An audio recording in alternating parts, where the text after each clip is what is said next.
My brother Tunk, what's going on? Just in time to start the show. We here live. What's It's up? 12:30 on a Saturday. Regular crowd shuffles in. What's going on? That's How y'all right. doing? Well, I haven't gotten home yet to get my tonic and gin, so You know what? y'all can keep shuffling in. I was wondering who that was saying the excellence of execution. I'm like, who is that? It is crypto. Yeah.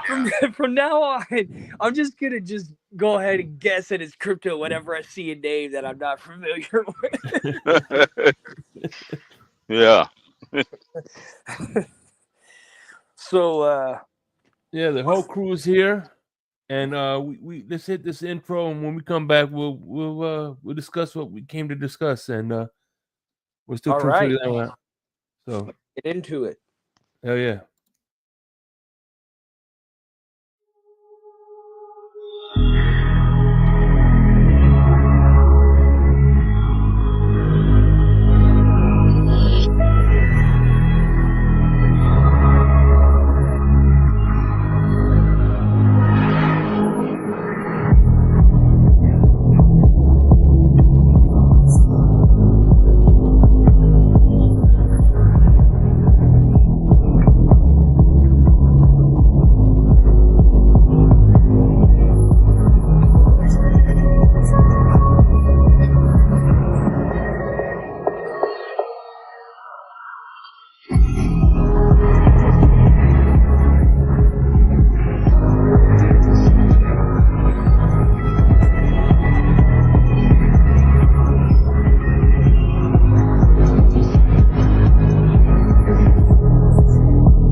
New seasons, new gear. Show the world what it means to be a fan in 100% authentic gear. Fanatics. Officially licensed everything.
Hey Tunk, let me ask you a question, Tunk. What's up? How about them Gators, huh? Oh, how about them Gators, man? We've already beaten So now we got a poverty UConn. franchises winning titles now. So we already beat Winning, UConn, who's advancing. been UConn the past couple times the Gators have gotten far has beaten us, beat us in the national championship, like the I'm pretty sure they We're not beat us talking in about the Utah. Final Four and the It's a national terrible way to championship. start off the show. What the hell's going on here? We're not talking about Utah. That should have been the opening. Utah, what? Fluoride or what? Mm-hmm. Talking about the Jazz. Oh, what's up with the Jazz? They're They're the probably best. franchise. I didn't know Utah was doing well this season. Even while tanking, It's they're still crypto. the best. What are you a fan of the Jazz for?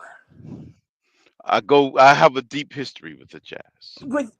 Why? Because they He's can't. Mormon. You are? No, I ain't Mormon. Oh, I mean, I don't. I mean, it doesn't look like you are from your photo, but you know, excellence of execution that might be a little Mormon. No. No, not even.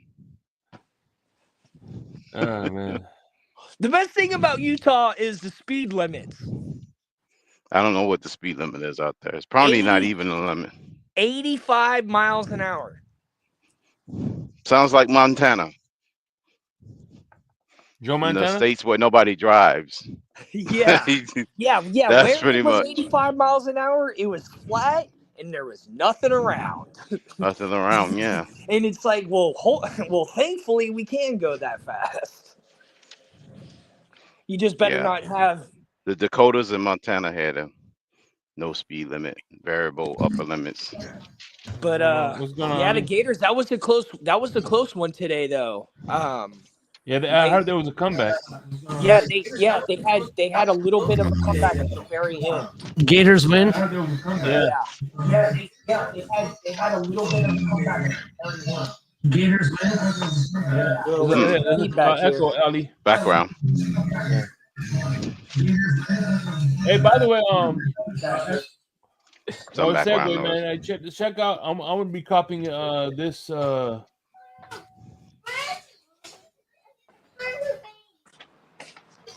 thought I loaded it up. Oh, whatever. Ooh. Xavier Howard.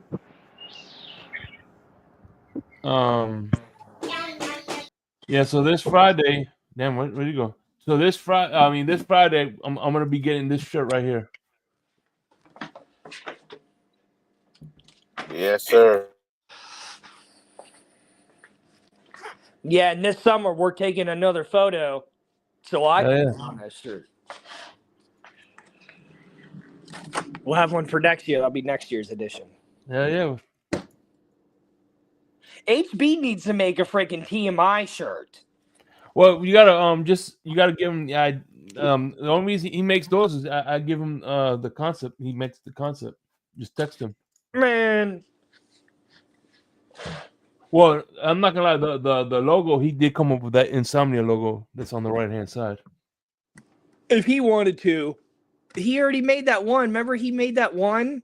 He made a couple photos for me. He made that one where it was like the disclaimer. Mm-hmm. Yeah. That right there could be a T-shirt. Yeah. So what's on the docket for tonight? Well, let's talk about our favorite quarterback who's still unemployed. Aaron Rodgers. Yes. Now he's by the way, that he I does hear, want to go. now. I hear that he might be in the show business. I remember when I was growing up as a kid, we used to watch Mr. Rogers' Neighborhood, and I think. I was gonna tag you. In that, and then it was you, the one who posted it. Yes, Mr. Rogers' Neighborhood. What do you think? He's a new Mr. Rogers? I mean, it's definitely gonna be his the second profile. act. If it's the profile. But then where's Ali? But the thing is, isn't Mr. Rogers, isn't he from Pennsylvania though? Aaron's from California. Yeah, it doesn't matter. So what? What the hell's that got to? You're in freaking Baltimore and you're rooting for Utah. Don't matter. Talking about? It don't matter. I don't root for the team I live in. Yeah. Is that true? What's that? That's where I just read it. Breaking news. What? Xavier Howard signing with what? Shout out to V21. Hey, look, that's Bob Barker sleeping. I think that's it in his coffin.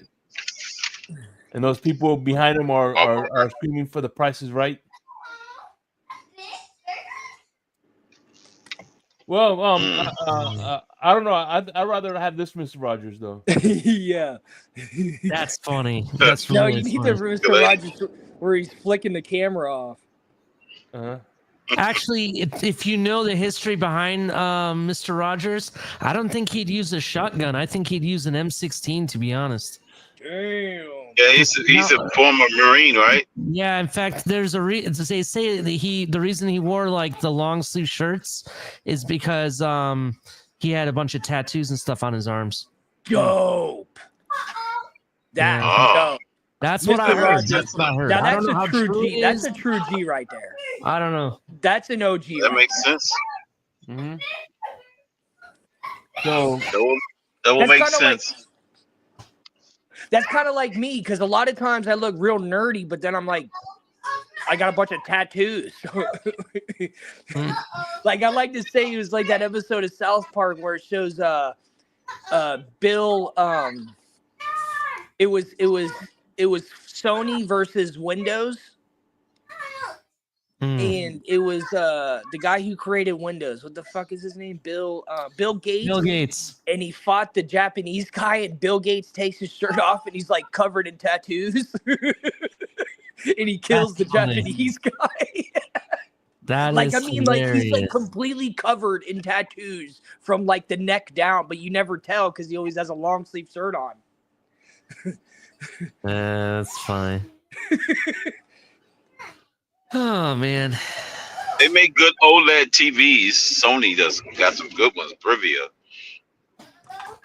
some top notch. Sony's a pretty good company. They make good camera. Those mirrorless lenses they got. Yeah, they just need to stop making Spider-Man spin-offs is where they're really messing up.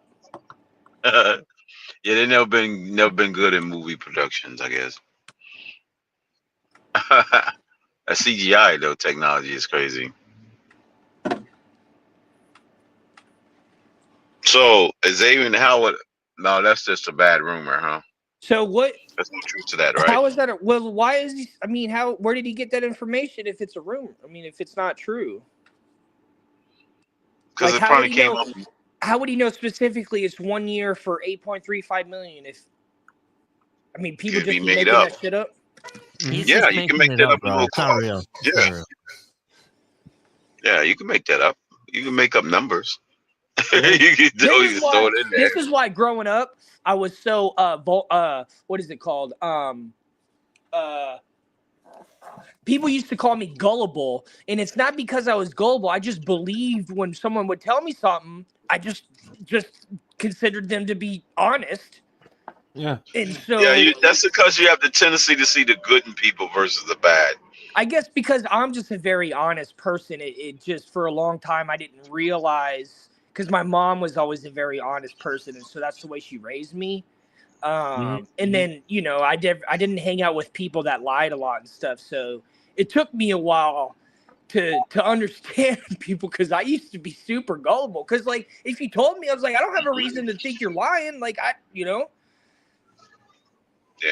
But I guess people just be everybody making trolling. shit up. Yeah. Or people just trolling constantly 24/7. Yeah.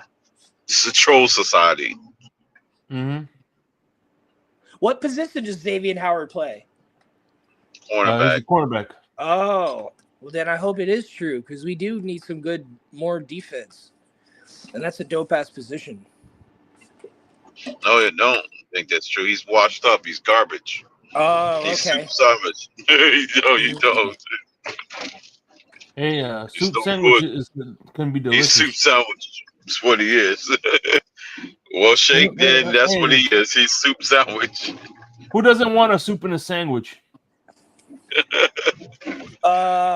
What's that? I'll pass. What's that restaurant in Florida that does soup and sandwich? Panera Bread. Oh yes, that's potato. That potato thing, pot pie. Basically, it's like a pot pie. Yeah, but Panera Bread has like a special soup and sandwich, or you pick two. I remember I used to go there when I was in college. Pick two and you get one free. You get an apple, or you get some chips, or you get yeah. I mean, Panera Bread ain't bad. It's not. Yeah, I like the turkey club sandwich. I like the cranberry turkey sandwich. I always go with cranberry turkey. Nice. V21. Word on the street. Champ Kelly and Marvin Allen are running the offense off season. Who's running the offense? The off season. Oh, the Champ offseason. Kelly and Marv Allen. So far, what's his name? The running back Shake. for the Titans. Mm. What the hell's his name? He won a Heisman, I think. I'm pretty sure he won a Heisman. The current running back? Yeah, for the Titans. Wasn't he? I think whatchamacallit might go to Aaron Rodgers might go to the Cowboys, right? Man of the hour. To the Cowboys? Yeah. He better not. Yes. He better not. Yeah, he's going to start for you that. crazy, Shake. You crazy, dude. He better stay right Yeah. where he's No at. way. No, there ain't no way. And then that if he owner does, is gonna sign. You know you're on to something. Can you're you on to imagine? something. HB, if you're listening, I'll get you an Aaron Rodgers jersey for Christmas. And Jerry Jones. Can you imagine Jerry Jones? I thought he Aaron was a Rodgers? Minnesota fan. No, he was a You're on Cowboys. something. You're on to something. I think that might be something in the works there. Oh my gosh. Yeah. Duke, He'd baby. be like, look, just make me the head coach then, because no way. No, he's gonna go to Minnesota. He's gonna go to Minnesota. They got them a new head coach. He just said he wants Dallas. to go to Minnesota. No, but listen to this. He just said he wants to go to Minnesota, and Minnesota just backed out on their initial turning down of Aaron Rodgers. Now they're saying, "Oh, you never know what the future holds, or you never know this, or you never know that." They're gonna sign him. No, I thought it was the Steelers that backed out on him. No, it was the Vikings, because the Vikings said originally, "Oh, if you're not just gonna pick us, then we don't want you." All I know is, yeah, man. Listen, Aaron Rodgers. If you knew what was good for him, I would say it'll be Minnesota, man. You got Jefferson right there. Man. I think that would be I think that would be the best landing spot for him. The best landing spot for us would have been Miami, but for him, Minnesota. Or hear me out. We could have we could finally make mend fences and send them to Minnesota. Send them to Minnesota. What do you mean so mend fences with him and Brian Flores? Yeah. Oh, and send Tua up there? Mm-hmm. No way, dude. I don't think Tua would want to play. Yeah. Well, that stadium is that stadium Outdoors. It's a dome. Good, No, Joe. it's a dome. Not indoors now. I think they indoors still, right? No. You're talking about the Vikings. The Vikings is an indoor stadium. Yeah. Oh, okay. Then he wouldn't do that bad. I don't think Tua would do good in like Chicago or Yeah. He goes. He got to play Green Bay and Chicago, so that's 2 L's. Mm-hmm. I don't think it's safe for him in his life to work in indoor stadium. Have you seen that new picture of Tua? I'm sorry. Go ahead, Tom. I'm sorry.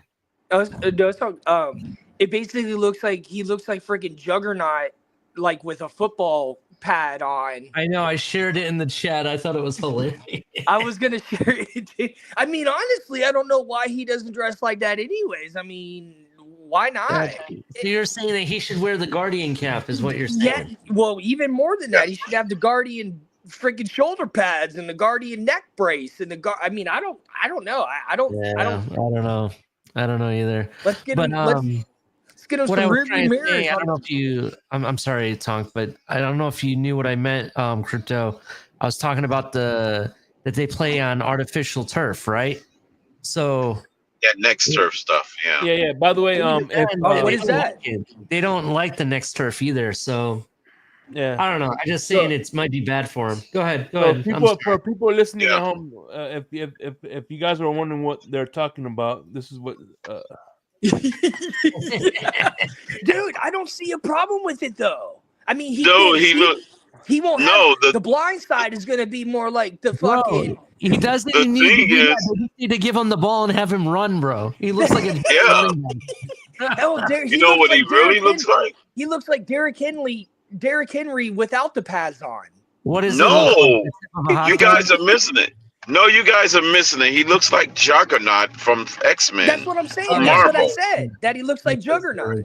Actually, you Yeah. know, he looks Yeah. like many. There's a. I remember growing up. I'm dating myself, but I remember growing up. He-Man. There was a character called Many Faces. But like, what if he had? Yeah, what if he had, Many-Face, like, yeah.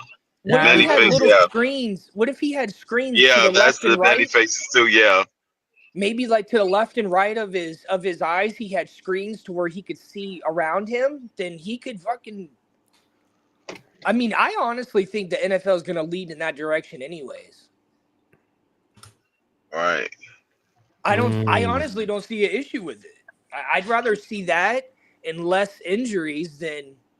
I mean, something. It looks ridiculous, but if it helps him significantly, then.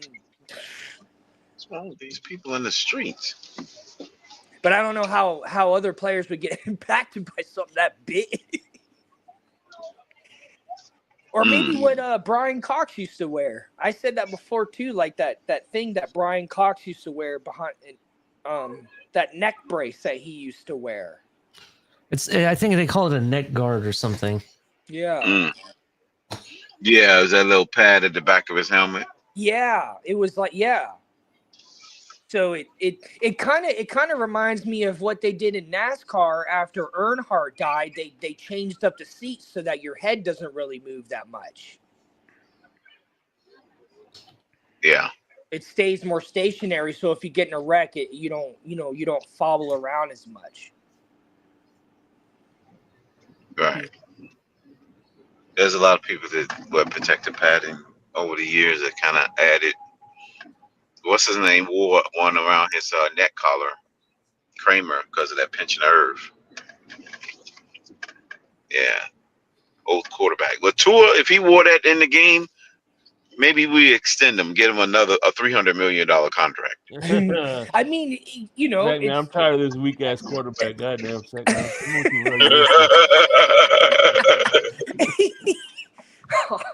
What do you mean? We should be signing. We should give him an extension for that outfit. We're gonna He needs an extend it extension. for every new inch of padding you have on. No, for every new curriculum that he participate in, we'll add 15 million for each one. Like this last year he was learning how to fall. This year he's gonna take up ballerina to learn to get balance. Next year it's gonna be taekwondo or something, you know. I mean, I said this at the end of the 2021 season. I said this. I said they need to take a more holistic approach to Tua, and they did.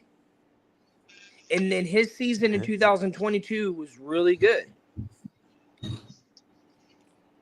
Nah, that's because he's playing scared. Now It was because I do believe that. Shout out to Von Joe when he said that. I think that's probably what he was doing. He said he was playing scared because he knew that he was trying to do his best to try to steal a contract from the Dolphins. Mm-hmm.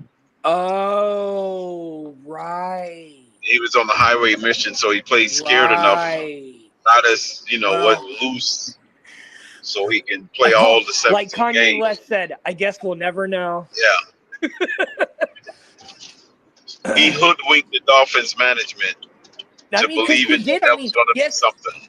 I mean, we didn't win the playoff game, but we made it to the playoffs. I mean, you know, and we don't matter. Tannehill made it to the playoffs before. I'm just saying, hey, I'm just speaking. Not with the Dolphins. I'm just not healthy. Yeah, he did. Anyway. What year? He just didn't play because he got hurt. Yeah, that's what I'm saying. Not healthy. He made it. Yeah. Matt Moore took us the rest of the way. No, we had already made it. Tannehill didn't play. He got hurt. No, he didn't. We didn't make it. I mean, no, he got hurt in the game that qualified when we beat Buffalo. That's when we made it. Matt Moore beat Buffalo and the Jets. I don't know. I know. I'm just saying, but Tannehill did most of it that year. Yeah, I know. But I'm just saying. I said that's why I said healthy. He didn't make the playoffs. He didn't make a play. He didn't play a playoff game. Just like when we first went to the playoffs, Tua didn't play his first playoff game either. Well, I mean, Hey, shout out to the Right. Texas tornado in the building. but hopefully, I mean, we'll see. What was that? I don't know what that is. Is that somebody new in the community? Is that like one of the Varnerics or somebody, or the? Yeah. Is that like That's a Kerry legend right Varneric there. or legend? I don't know this legend guy. I don't know who that is. Mm-hmm. I'm still trying to figure out these new names. He's a Spurs #1. These new names and these new characters. He's taking. You know, like when you watch a brand new movie, you're trying to learn all the new characters that plays a role. You know, I'm trying to figure out what role does this guy play. Well, that's What role does he play in? Which part is he play in this movie? Mm-hmm. I don't know who this character is. Well, that's like you, Crypto. Be a new character. Maybe something on the bottom of the credits when the end of the movie, when the movie ends, we'll see him at the bottom of on the last page of the credits. That's probably where I'm gonna pick him up at. You know, you got to sit there and wait to the very, very end, and then you watch the last page of the credits. That's probably where Ian is going to be on there. This guy. Damn. Hey. Okay, Mr. Marvel movie. He'll make it to the first page eventually. He'll be at the top. But yeah, I might have to stay a little extra long in the theaters. You know, see who this guy is.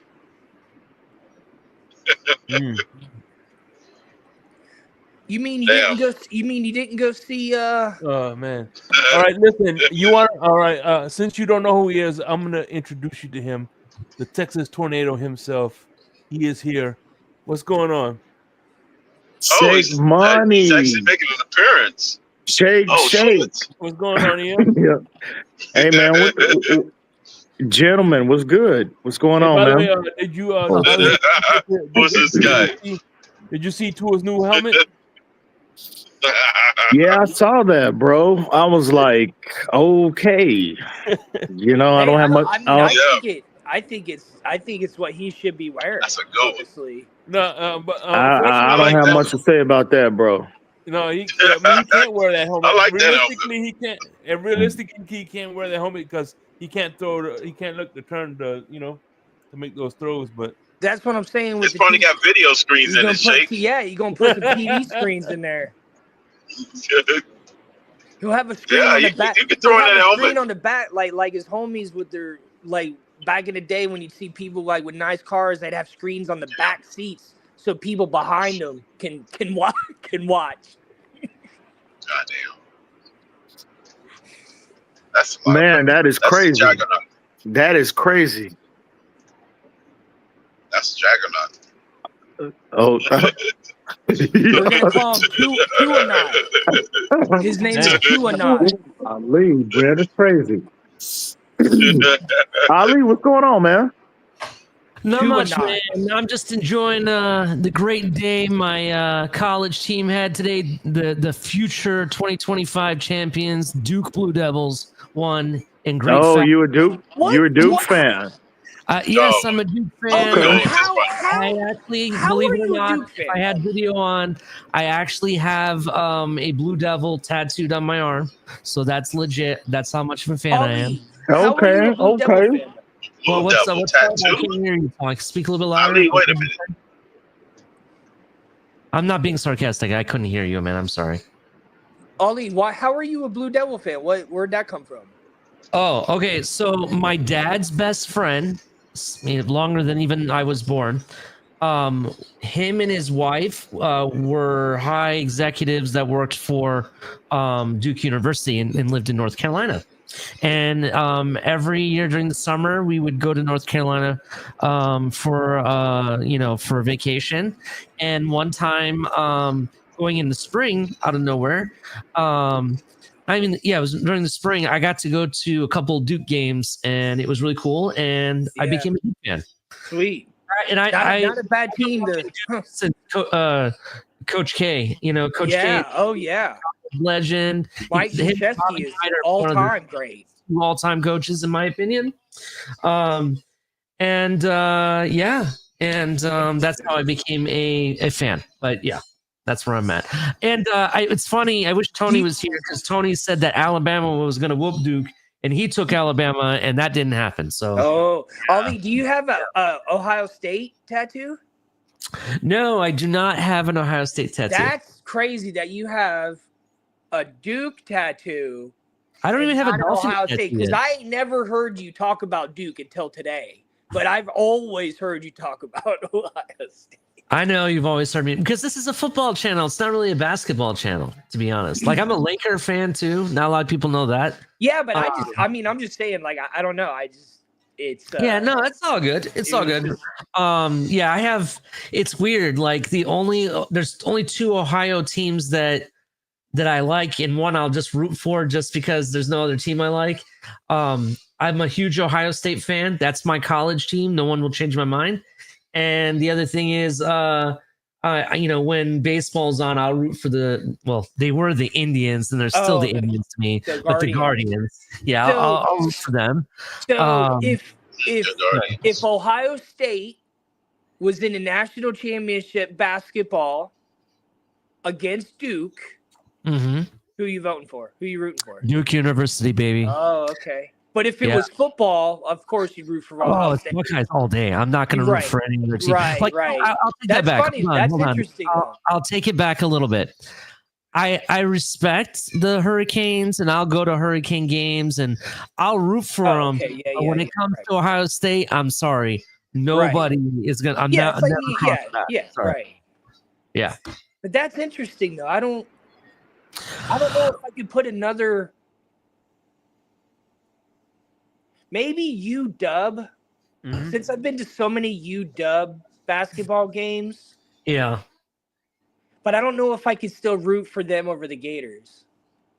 Well, like Crypto has a different basketball team, right? For college. Yeah, college basketball. Yeah, I got a different basketball team than football. But I mean, I tell you what, going to the games will make you a fan. Definitely, like you said, Ali. Like I would have never been a Washington fan if I wouldn't have gone to the games. I wouldn't be a fan. Who was your college team, Crypto? Basketball, the Jayhawks. Oh, okay. Kansas? Kansas. Yeah, Kansas. Man, we got blue bloods. We got blue bloods in here like crazy. Yeah. Damn, Crypto. The Utah Jazz are your pro team, and Kansas Jayhawks are your college. Damn, that's a hell of a combo right there. Yeah, it is. It's like the similar coaches, like back in the day when we had Roy Williams. It kind of remind me of Jerry Sloan. They coach the same. It's weird. You're an Arkansas fan for football. Same thing with basketball. Yeah. Oh yeah. Man, I ain't gonna lie, bro. That loss, that Texas Tech loss, that hurt. I ain't gonna lie to you, man.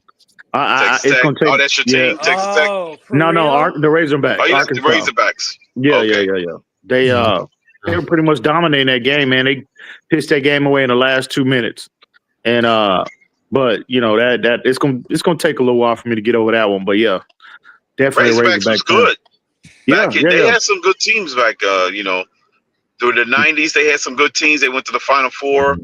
They national championship in 94 national championship. They won 94. Texas Tech? 94. No, Arkansas. Arkansas won it. Yep. Because I think they beat. It was Wake Forest. It was them, Wake Forest, Seton Hall. There was another one I'm missing. Duke. It was Duke. That was a good one. It was Duke. Yeah. We beat Duke. We beat Duke in the semifinals. I remember that. Yeah. 40 minutes of hell, baby. Yeah, I remember those. I think they're back on. I think with John Calipari, I think they're back on the map though. Ian, correct me if I remember right. Y'all had Corliss Williamson, right? Yeah, Corliss Williamson. Williamson, right? Scotty I know. Yeah, Thurman. Scotty, yeah, Corey that's what I was Beck. thinking. Yep. Yeah, Corey Beck was our starting point guard. Yeah. Yeah. Okay, now yeah, I remember in that team now. Yeah, that's right. I remember them. Yep. That was a team Yeah. right there. Yeah, that's Yeah, right. yeah. Hell of a team. They actually cause see they went back, they won the championship and then they lost in the finals the following year. Mm-hmm. And I forget who beat them. I forget who beat them in the finals that following year. So they actually went, if my memory serves me correctly, they went back to back, 94 and 95, but they lost the second time. But Well, yeah. Kentucky won. I remember Kentucky '92 Duke with the Leitner thing. That whole with him that to me, that Kentucky Duke game, that 92 game was a 92-93 game. Yeah. That was the best, definitely Best the best one college ever. basketball game I've ever seen. Maybe even the best game period. Maybe even the best game period I've ever seen, bro. That was epic. That was an a hell epic of a game. game, dude. Crazy. I mean, it was stacked. Those teams were stacked. Yeah. Freaking Grant Hill. They had everybody on that team. Lintner. Jamal Mashburn on Kentucky. Mashburn. Yeah. That team was loaded. Mm-hmm. That was crazy. And all of them went on to have some decent careers in the NBA. They played, they had some decent careers. They went on. To be honest, Duke has always had star-studded teams. You guys remember the team? That's true. They are. They always have. Brand, right? You know who I'm talking about? Elton Brand, yeah. Oh, yeah. Elton Brand, oh, yeah. The Chicago Bulls. They had at Duke at that time was one of the best, in my opinion. They had a guy that ended up playing for the Heat, and I can't think of his name, but he was so well-spoken. Everybody said one day that man's going to become the president. And I'm trying to think. He played. You say he played for the Heat? Yeah. I think, you ain't talking about Rex Chapman, are you? No. Let me pull up his name. I want to say. I was going to say Rex played with what's his name? He was a journeyman. He came out to be a career journeyman at that point. Damn, I'm drawing a blank on that. Damn. No, he was I'm thinking about the UMass. My bad, because that was what what's his name? For the UMass, you remember, you know what I'm talking about, the center. Yeah, you talking about Marcus Camby. Marcus Camby, yep. The center, yep. For UMass. Yeah. That team was good too. Calipari was with them that year. Did he leave?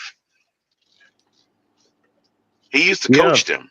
Yeah, that's where he started, Calipari. I'm thinking of. You guys remember Shane Battier? Yeah, Shane Battier. Battier played. He played for Duke. He played like what, 15 years in the league, didn't he? He was around for a while. Yeah, Shane Battier. Yeah, but when he was in college and you hear that man speak, you could tell, man, that man is educated, the most well-spoken person. Yeah, he is. You're right about him. Yeah. Someday. But I'm surprised we hadn't seen him rise as a coach, bro. I'm surprised. He had. That's probably what helped him become a good basketball player. Like, he definitely helped the Heat significantly win. I'm pretty sure both those championships. Let me actually see what he's doing now. He's got to be. He's got to be in his late 40s or mid 40s. Mid 40s, maybe late 40s. Yep. Yeah. It doesn't say what he's doing. He came out doing it right before Dwayne Wade. Before Dwayne Wade got there, right? Mm-hmm. I want to say, I'm not sure what he does now. So he was there. So he has 3 championships. If he was there before Wade. No, Shane was not there before Wade. No, he wouldn't. Okay. Remember, Shane was in Memphis. Yeah, he was. Before he won. He was. He was in Memphis before. He was in Memphis first. He was. Yeah, and then he went to Houston. Who did he get drafted by, though? I don't know. He got drafted, I swear, by Memphis, wasn't it? Maybe not. Yeah, maybe. No, he got drafted. I think it was Boston, wasn't it? No, I think it was Memphis. Boston? I want to say Memphis. Yeah, Memphis he was drafted selected by at the time they were the Vancouver Grizzlies. Vancouver. Okay. Yeah, that's right. They were in Vancouver. Yeah, that's right. Because they had Reeves. The center Reeves. You Remember know, they big, had Big Country too. big country. Um, Yeah, him. Yeah, Brian Reeves. That's him. Big yeah, country. yeah. Was that That's his what I'm name? talking about. Yeah, Yeah, yeah, yeah, yeah. yeah. Big country. Yeah, That's that's a when they was freaking at nickname Memphis. right there. They Mhm. they moved that team there that was a good team because they had Fratello was their coach at one point. Yeah. They was So good when Fratello was their coach. So check this out. That team I was telling you about, that Duke had Elton Brand and everybody on it, right? That team included guys like William Avery, Hmm. what's his name? So Corey Maggette, Elton Yeah. Brand, Yeah, Corey Maggette. I Yeah, remember Maggette. Chris yeah, I Bridges. remember Corey Maggette. Maggette was an underachiever though. Yeah, he was an He was. underachiever. He went ended up with the Clippers too, didn't he? Did he play with the Clippers for a minute? Maggette has so much talent, bro. Like he could have Yeah. been like He could have needed to been. stay one more year, I think. I think he needed to stay one more Man, year. he has so much talent. He just Yeah. never was in a situation where he was able to maximize his talent or whatnot. Definitely. Yeah. Another player, the other guy that I thought would be good, but he never really amounted to anything. And I apologize if I tear this up. Trajan Langdon. Do you guys remember Trajan Langdon? Yeah. Yeah. I thought he would amount to something. Trajan he never Langdon. did. He was a college, star. That's pretty much. Yeah. So there was a lot of college stars that kind of thoughts? fell off as soon as they got to the league. They had 1 year. And that was it. I never used to really be that much into basketball, but then when the Gators won in 2006. Oh, you talking about the jockey? You talking about the Jockey Noah days? Yeah. Mhm. Because that's the days you talking about. Yeah, that was him. They might win it again this year. Well, because They might. Well, it's because They could. Yeah. I was already One game interested away. in the Gators because of football, but it just inspired me to watch basketball because it was the Gators, and I was like, "Yo, this fucking sport is dope," and I've been like, I love it's become pretty much my favorite sport. It's a I know you're talking about Ali. basketball. Jason Williams, remember him? They used to Yeah. call him white chocolate.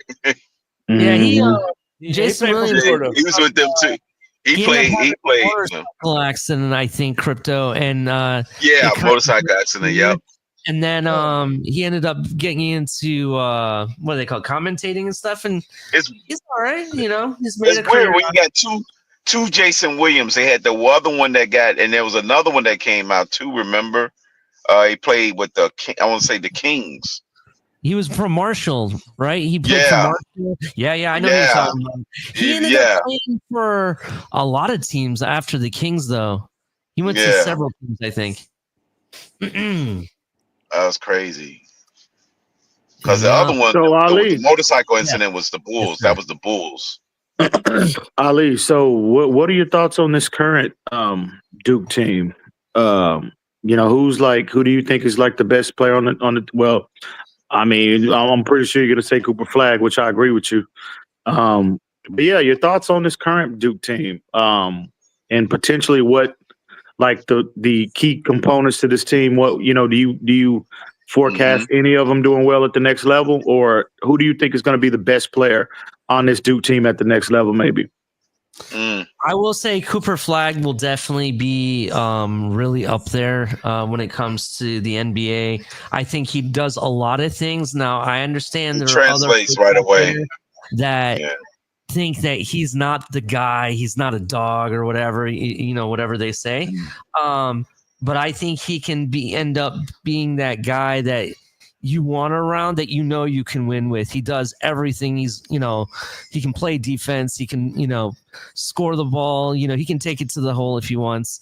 You know what I mean? He's one of those guys, but I understand if you don't think he's a dog. I get it, but I still think it translates. He can be a dominant player. Ali, I'm not saying he's like this player, but he kind of gives me that aura of this player, Brad Daugherty. You remember Brad Daugherty? Yeah, I remember. No, Brad. hell no. There ain't nothing about Cooper Flagg that reminds me of bro. I don't know what you smoking, crypto. Brad Daugherty was fat, out of shape. Daugherty was out of shape, never got in shape. He was a good player. I ain't saying he like him. I'm saying give you the aura, like not as aggressive, but kind of like a passive. That's what I mean. Oh, not no. like a skill set. no. Cooper Flag is not. No, he is ultra aggressive, bro. Like Cooper, you got to watch him play, dude. No, he's different. There's In a terms of, reason. There's I a don't see him reason as he's- that assertive though, EM. As like, you know what I'm but that's saying? what I'm He saying. can No, still be dude. a number one. He can still be a number But that's one. what I'm saying, But Crypto. No, he is aggressive, bro. No, sir. Flag, Yeah. Cooper Flag he's wired so different. He's wired Yeah. different. so you don't think EM. he's more like a laid back type player? That's why I used Brad Daugherty as a laid back player. No, More like a I laid back. see Larry Bird in not the same type of player, but mentality wise and aggression and like stepping on the floor and want to just cut your throat. I see a lot of Larry Bird in Cooper Flag, Larry bro. Bird? Oh yeah, Well, absolutely. Larry Bird was he's more of a trash talker. You got to bring it out of Larry. He wasn't like, EM. EM. That's who my comp was kind of Larry Dude, Birdish. Larry And Bird I had to go up didn't say against anything some of the because I thought people would laugh Well, at me when I thought that, but Larry- that's what I think, to be honest. So Yeah, glad- bro. Like, hey, man, I don't know what Crypto about is smoking Larry. right now, Ali. Hey, you need to send some of that shit my way, goddamn it. But you know, a player that I am very intrigued by, like, you know, there's a lot of talk down here in Texas. You know, with me being close to San Antonio, you know, obviously San Antonio has their lottery pick, and then we'll see how would Atlanta Hawks end up, right? So they potentially could have two chances at the lottery at the the number one overall pick. So a lot of people are you know, obviously Cooper Flag is getting a lot of shine right now, and he should, well deserved. But the player that intrigues me the most to pair with Wemby, and I'm not saying he's going to be the better player, but I'm talking about fit wise with Wembanyama. And I think if San Antonio were able to acquire him, I think he's more of the realistic option for San Antonio, which is Kamal Malawash, that 7'2" center. yeah. I think this is a prime opportunity for San Antonio to change the game, because the game has gone small ball for the last, let's say 10, 5, 15 6 years. Yeah, at least 10, 15 years. But I think this would be, and a lot of people, again, the reason why I think I'm so intrigued to pair the two is because Malawash is mobile. He can switch. He can defend 1 through 5, right? His jumper is a little suspect, but he's got a nice post game, right? He's more of a post player than what Wemby is at this point in time. Wemby wants to be on the perimeter. He wants to be at the 3-point line. He wants to, play in the mid-range area. A stretch 4, right? basically, is what he's trying to be. Why I think those two players can complement each other, and I think is because, first off, you're not rebound. Because see, if you look at San Antonio, even with Wemby at times, they struggle with rebounding, and a lot of times they struggle with size. And I know Wemby is 7'5", but Wemby, I mean, you look at his stature, you look at his physical build. Wemby, he's not equipped physically to be able to really, I think, to truly maximize him. He's not equipped physically to live in the paint now, right? Which is why he wants to be in roam the perimeter. Well, if you draft Malawash, you can put him in that role. Keep him underneath the basket, keep him in the paint area, and he can do all the dirty work for you. While that frees Wemby up to really just dominate on the perimeter. And there are other players too, De'Aaron Fox, Stephon Castle, etc. But in terms of that, is the player that intrigues me the most, Ali. I ain't gonna lie to you. Now, if they have an opportunity to draft Cooper Flag, obviously they're gonna pick him.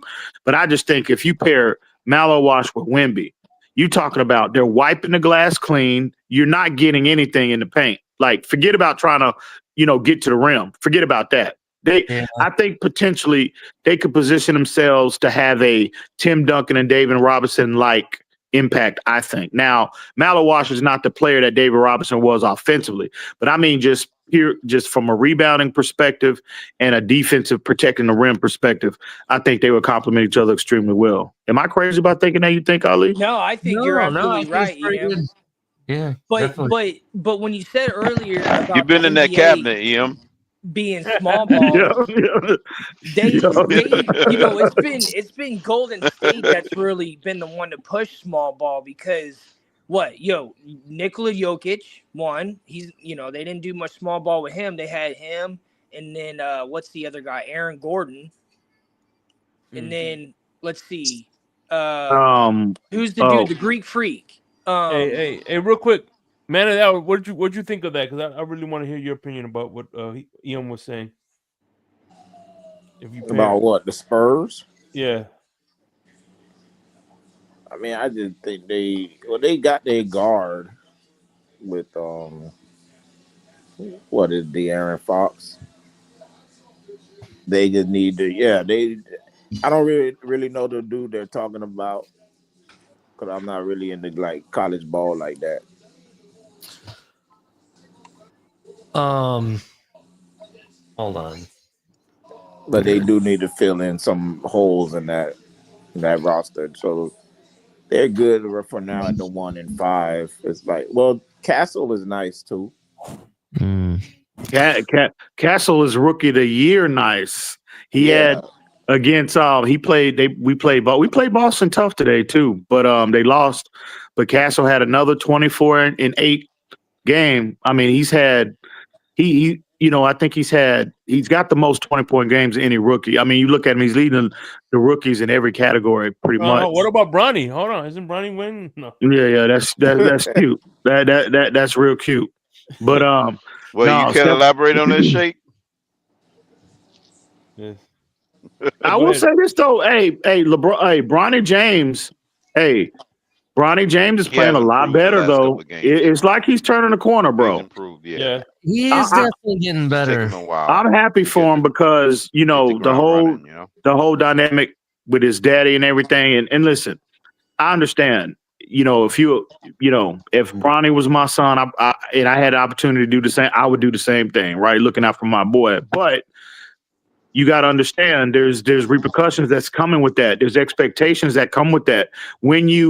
First off, I don't think he was a draftable player coming out. And then B, then on top of that, you pay him like he was a first round pick, guarantee his money, right? Mm-hmm. So then just where you were drafted, the contract that you got, and on top of that, the expectations that comes with being LeBron James' son. Like, that is a ton of pressure on anybody. And then you got the politics behind closed doors, how LeBron is manipulating. And again, he want to sit here and act like he don't, but he does, bro. Like, JJ Redick is his puppet, and really the whole Lakers organization at this time, LeBron is pulling the strings. And really, I think Bronny would benefit greatly if you just put him in a G League and leave him there, because no player gets better by sitting on the bench. But but I will say he looks like he has turned the corner. He looks like a competent, a second round pick now. So we'll see, if he can continue to get better. But I'm happy for him because there's been a lot of pressure on him, and you can imagine what that feels like as a kid. And but I'm happy for him. I agree. I'm happy for him too. He definitely is getting better each game, even though he was only getting like 3 or 4 minutes on the tail end of a game every time. He always found a way to make a play. You know what I'm saying? And for me, that's all I ask is, you improve and everything. And I think he definitely will develop. Yeah, I agree with 100% what you said. Did the Lakers wind up beating Memphis? Because I know Memphis came back. They were up like 20, but Memphis came back. I'm not sure if they won or not. Here we go. And the Lakers won 134 to 127. Oh, okay. I'm gonna be honest. No damn defense. You see what the problem is? You had to score 134 points to beat Memphis, bro. That's their downfall right there. They don't have no damn. They don't have the defense. If they had the big guy, like the right big guy, I think they would play more defense. But yeah, they score as fast as they possibly can. That's how they're winning games technically. They were trying to get that big man, and I think he would have helped them greatly. Remember they traded Dalton Connect, from Charlotte. But I don't even play tonight. They were going after what, Mark Williams? Mark Williams. Do you know what happened in that? Why did they veto that trade? What happened there? He failed the physical. So really? Supposedly, what the Lakers are claiming is that when they did the evaluation on his physical, there were a lot more health concerns than what was informed to them, and that's why. So they reached out to what you call it, the what's the team that they traded with, Charlotte, right? I think they tried to work something out with them, but the league came in and said because it's over, there's really nothing you can do but rescind the trade. So I think that's kind of what happened, but they were trying though. They understand where they're weak at. You know what I mean? They were trying. Left field too, because that's not who I expected them to try to trade for. To be honest, I thought I thought Dalton Connect was like. I thought JJ Redick was like that was his pick, and to move and be willing to move him like that. But they got enough wing players though. You know what I mean? You got Hachimura. They were saying he was going to be a bust. Who, Dalton Connect? Yeah, that's what people were saying. Oh, he wasn't going to pan out. All I know is next year we're gonna trade Tyler Hero for Wembanyama. Oh really? No, oh yeah. Yeah, right. yeah. I know. That's a good one. That's a good one, Shake. That's real funny. You on to something, Shake? You might have to get that popping. You on to something? I'm sure y'all would love that down there in South Florida. No, I'm he sure. needs to make sure he can play and not have freaking make sure he's healthy before he gets traded. You know something too, Ali? I know I meant to we kind of talked earlier about Wembanyama, but I totally forgot about this. He had surgery, but they're very quiet as to for his blood clots. I'm assuming. That But sucks. he had surgery, bro, and they are tight-lipped as to what the nature of the surgery was. Oh, Nobody nobody had no idea that he had surgery. So when they interviewed the acting coach Mitch Johnson, and bro, they were like, well, I mean, San Antonio is like that anyway. Like they're like, they are pretty. They keep it. They're like the CIA in terms of like keeping everything in house. But the head coach is like, right. I mean, the head coach. You can't even get him to talk in an interview. Mm-hmm. Like the last thing he wants to do is answer questions. So, but man, like at first they said they were treating. And again, I can't confirm 100% what the surgery was about, but. They when they diagnosed him with the blood clot issue, they were just pretty much treating him with blood thinners, and but yeah, this just dropped a couple days. Yeah, he has surgery. I just don't. They're just not telling people. I wonder. Yeah, but hold on. Yeah, but they can put filters in your body for blood clots. That's probably what they did. Oh, I didn't know that. Really. Okay. The company I used to work for when I lived in Florida. The owner had blood clots, and he had those filters put in. They put them in their legs.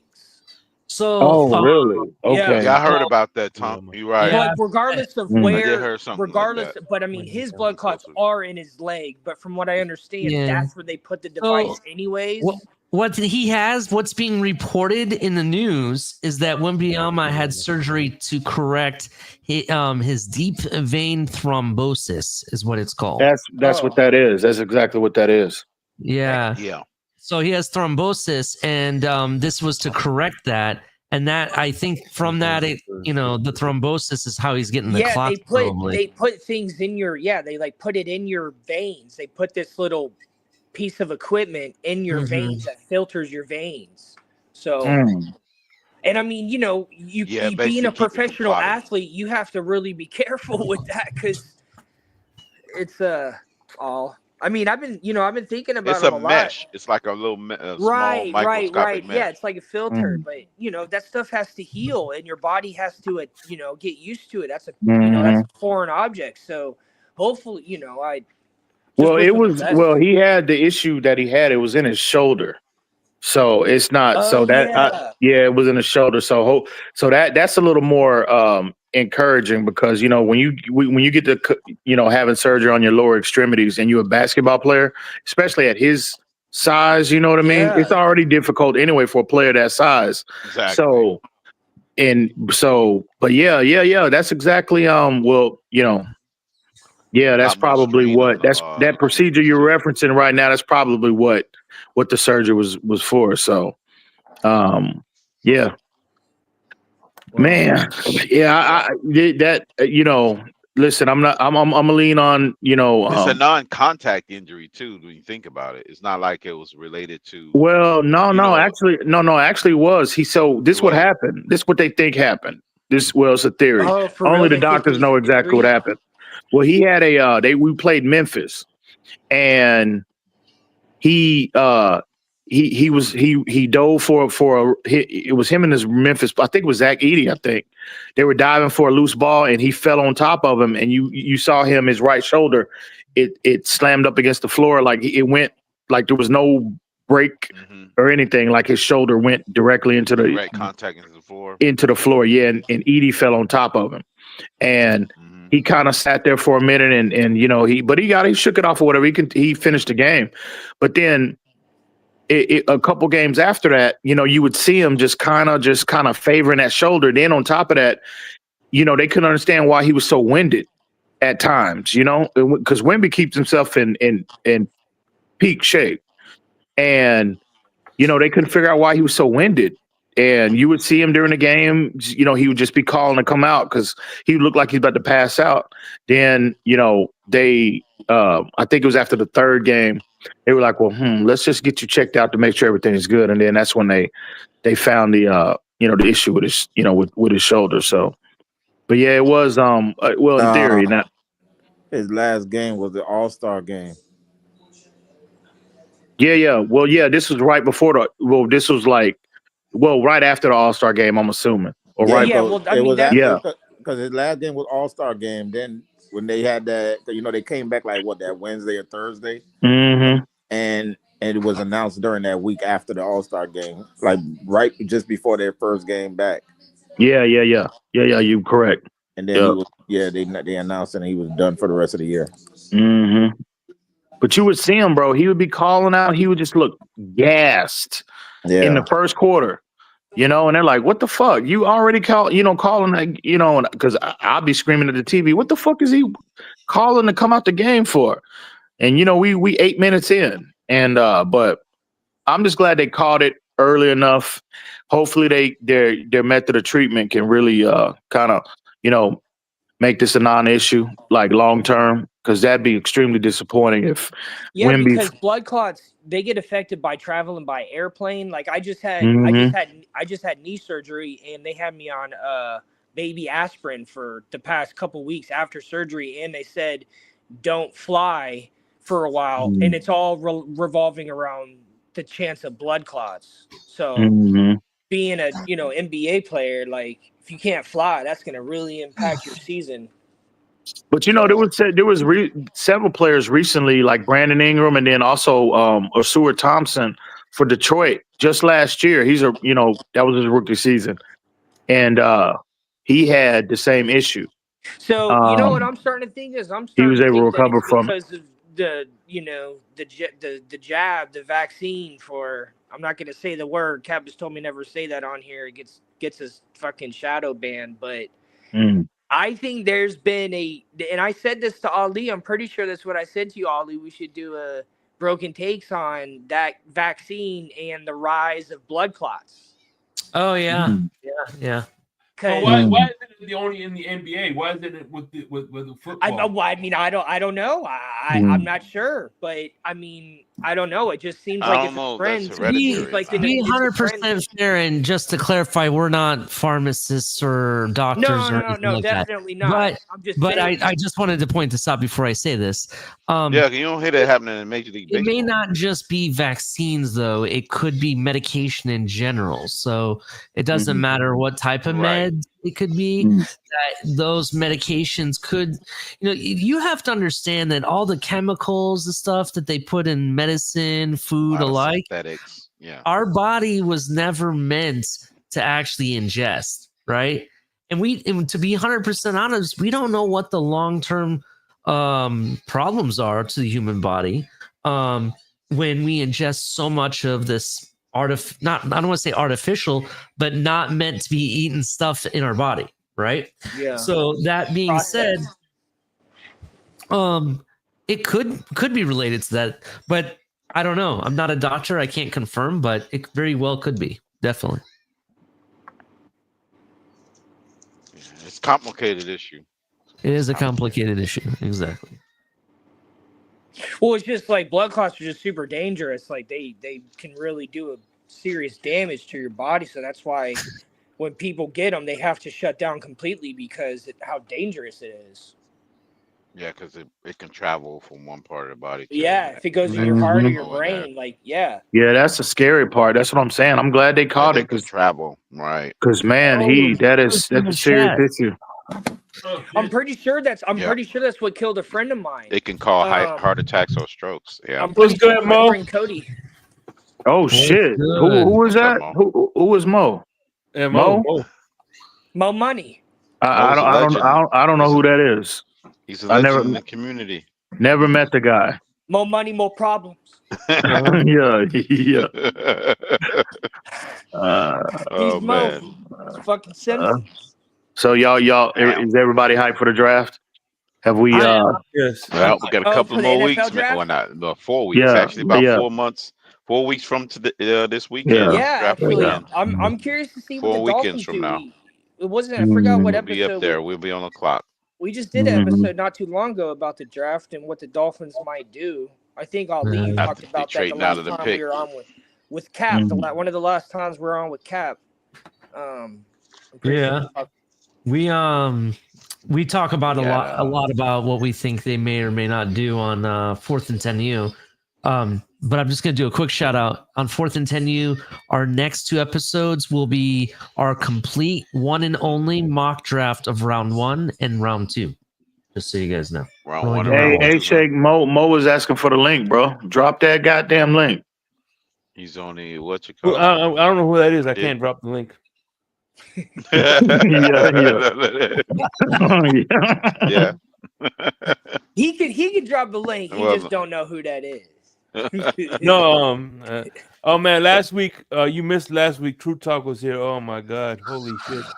I can't. Oh, dude, no, we're not going back down that road. No, we're not going back down that road, dude. Hey, listen, we're not doing that again. There's a guy was in the crazy audience. episode. I never seen him comment before, and I guess for the first time he commented, he said, "Get this guy off the fucking stage." dude, the shit.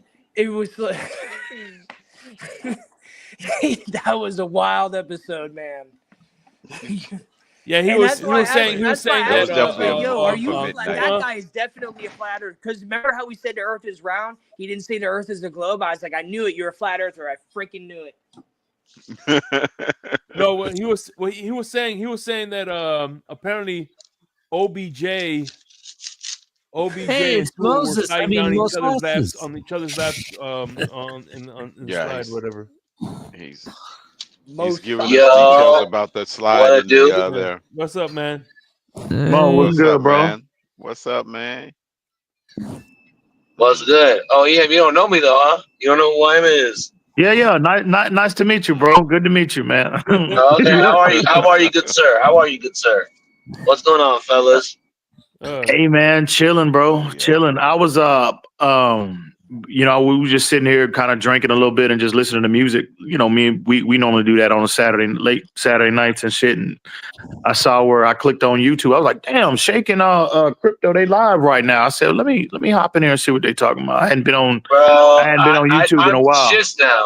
I'm just now on the way home, bro. Oh, that's what's up. All right. Yeah. Good evening, fellas. It was a great night. I don't know about y'all. Where are you located, Mo? I'm in the South Florida area. Dope. Yeah. Yes, sir. Y'all late night. I'm over here. It's 10:40 where I am. We just getting started. Where you at? I'm in Seattle. Man, it's 2 o'clock. It's 2 o'clock in the morning, damn near right now where I'm at. Yeah. Sounds about right. I'm about to get some cafecito, bro.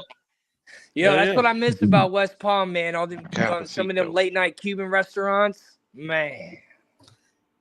Lavana, it's the best They got place. them late night Mexican restaurants. Oh yeah, like 24 hours overnight. Yeah, what is it? They got all kinds of shit out here, bro. They got all kinds of 24-hour shit. Yeah, tacos, alcohol's good. Yeah. Yeah. Yeah, the burritos are fire. Even Trump likes those tacos.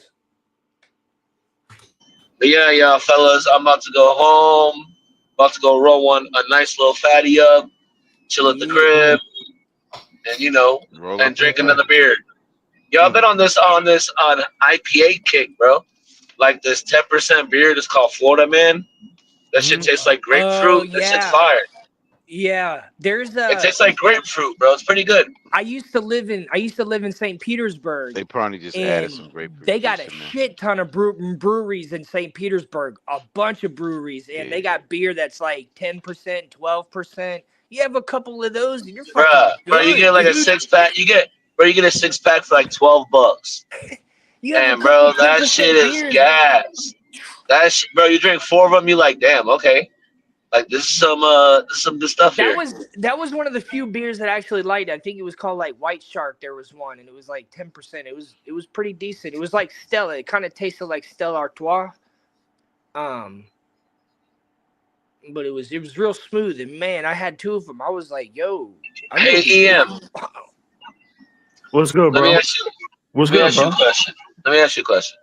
You don't see us possibility just trading a future asset for any players out there at all?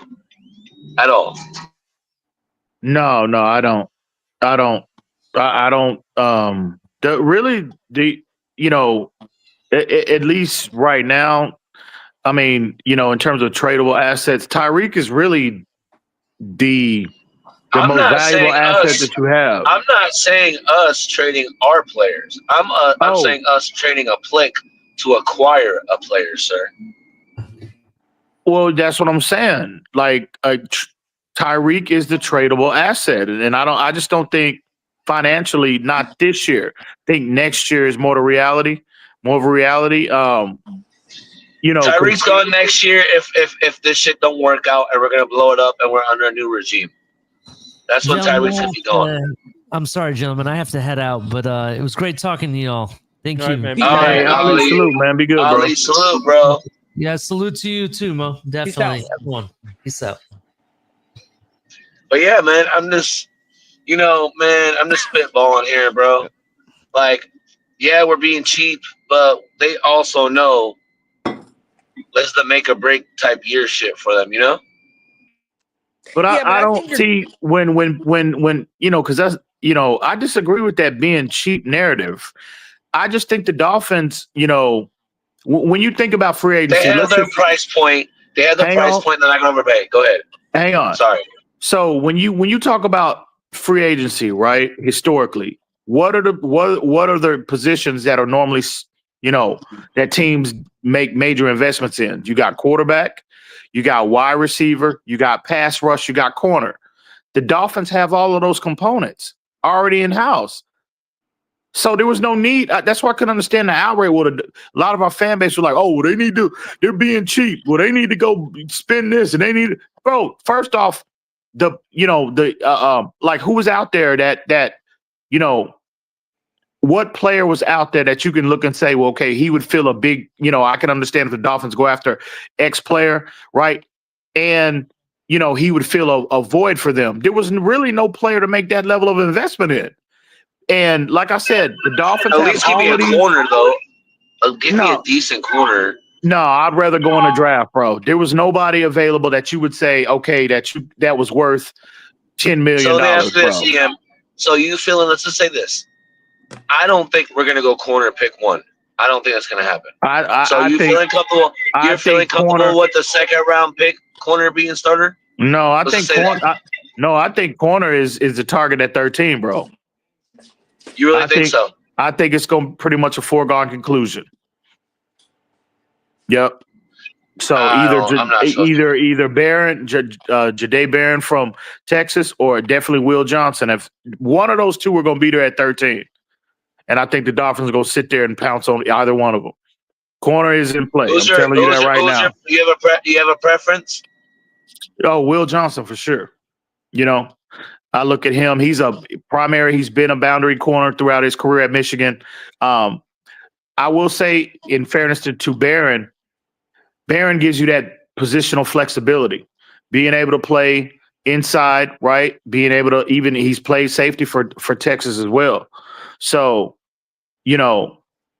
I think either one of them will be an ideal scheme fit for Anthony Weaver, but I think from a Dolphins perspective, I think Will Johnson is the apple of the eye. But I think I'm hearing they like Barron a lot as well. So, but I think corner, I'm telling you right now, and again, I could be wrong. We could be sitting here in a few weeks, and come April 24th, that 13th pick is on the board, and the Dolphins go in a completely different direction. Because we all know the draft is it's fluid. Like there's a lot of players that projected to go high, they might slide, and then the Dolphins might be sitting there at 13, looking at their board, and they're like, "Damn, we didn't even think we might have a chance to draft this specific player, like Mimbo from Missouri, for example. If he slides, and the Dolphins might have had him, they might have been extremely high on him, and then they might opt. He's sitting on the board at 13, and that kind of might alter their plans a little bit. But I think as of right now, I think 13, the way the roster is currently constructed, the way the Dolphins have, look at the area. Look, I think defensive tackle and corner are going to be the Dolphins are going to be ultra aggressive and addressing those needs through the draft, because they could have went and brought in veterans, opted to spend maybe a little more and bring in veterans at those two key positions. I do think Calais Campbell is still in play for the Dolphins, by the way, but no, I think the Dolphins have positioned themselves to go corner at 13 more than any other position. Yeah.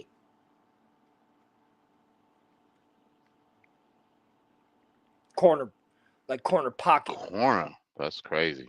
What about so you don't think they're gonna go after that safety? You think that's a luxury pick, huh? No, I think with because they've got 4 safeties already on the roster.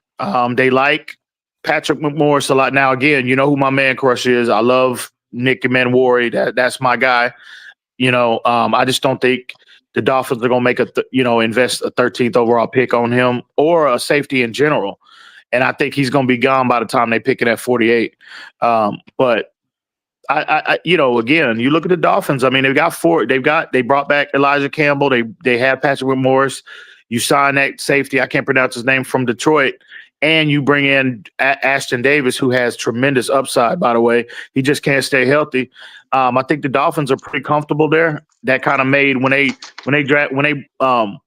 sign those 2 players, I think they feel pretty good about that safety room right now, to where they don't have to invest invest that 13 pick overall at safety. But, and I could be wrong. They could be sitting there and be like, "Hey man, I hear they like Malachi Starks a lot too." Me, I like Starks, but I don't like him as much as Nick Manwari. But no, I think corner is in play. And then you look at Chris Greer. When you talk about the first round, Greer, he prioritizes tackles, quarterbacks, pass rush, and corners. That's what he invests the most in terms of draft, the higher, first round picks. So no, I think corner is in play, bro. That's the play they're gonna make. But I would entertain for example, I think if Will Campbell and let's just say Barron is off the board, Ramsey, if they're off the board, I would trade down at that point. If I'm Miami and acquire some additional picks. I'm trading down. I'm with that too. I might even think about trading out of the first round. Hell no! There ain't no way. Trading out of the first round. Absolutely. No, sir. Pick up a whole bunch of seconds. Oh, to this year and next year's drafts. Second. No, I would rather trade down and acquire some assets. That's a little wild, Crypto. I'm sorry, bro. Yeah, that is that's way out of left field. We don't need that pick. We don't need it. We don't need it. Okay. Live. We need access. That's what we need. No, we need impact players. I'm trying to get 4 picks from pick 1 to 50 in the next 2 years. That's the goal. I hear you, man. No, if I'm the Dolphins, I'm trying. I might entertain a trade down in the first round, but once you get outside the first round in that second round, I'm trying to trade back up and get more picks into the second round, even if I got to mortgage something from next year to move back up to get an additional second or third. Because to me, that's a sweet spot for the areas of need for the Dolphins. You talking about look at the depth at D tackle. You look at safety. You look at even the guard position. Second and third round, that's the sweet spot with the Dolphins for their needs. So that's what that would be, I would definitely entertain a trade down and then trade back, try to get back up into the second round at some point. But we'll see, man. We all know the draft is, bro, like, we all know the nature of the draft and shit, and unpredictable. They can go in a completely different direction come April 24th. But yeah, Mo, I think right now, man, corner is the safe bet right now. So but we'll see, man. If you're gonna go corner, we better be trying to trade Ramsey to get some assets. Trade Ramsey for what? Trade him because he's washed up. He's on the decline. You're wild tonight, bro. I'm not. I'm just get off players real go quick. to the corner and go smoke something, bro. You think he's washed? No. Wow. Okay. I just move off players soon, man. I don't hesitate, man. But no, I think Ramsey. I don't think early, just like I saw the X. I saw his decline early. I see Ramsey. I don't see that type of. We need to move off of him. I don't see that type of decline from Ramsey. I see Ramsey being moved to a different position. He's getting dusted. You know what I mean? I see him getting moved to safety, and I think that plan might be in motion. They might start to do that this year. They might be putting that plan in motion this year. There might be some pushback though, Ian. What do you mean? From Jalen Ramsey? Yeah. A 31-year-old Jalen Ramsey? You think so? Okay. I think he's gonna give him some pushback, bro. But really, I don't think so because they've been, when he was in LA, they moved him. He played safety for them. He played in that's what that star role.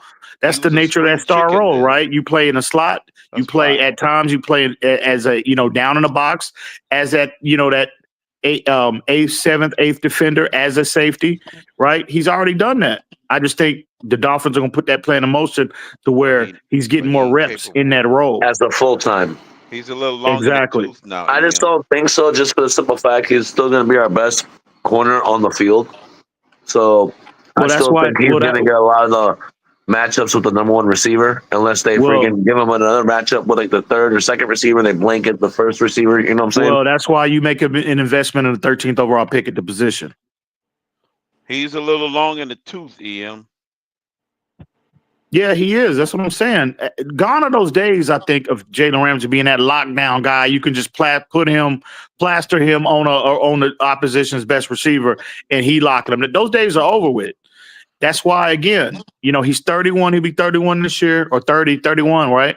And he's just not that player, but he can still be extremely productive for you. Just got to move. He's Charles Woodson, the 2025 version of Charles Woodson. When Charles Woodson was that dominant, right, man-to-man press, heavy press corner for the Raiders, right? And as he got older, he was that ultra athlete early in his career, like Ramsey, big 4'4" guy, right? 6'2", 6'1", 6'2", long arms, physical corner.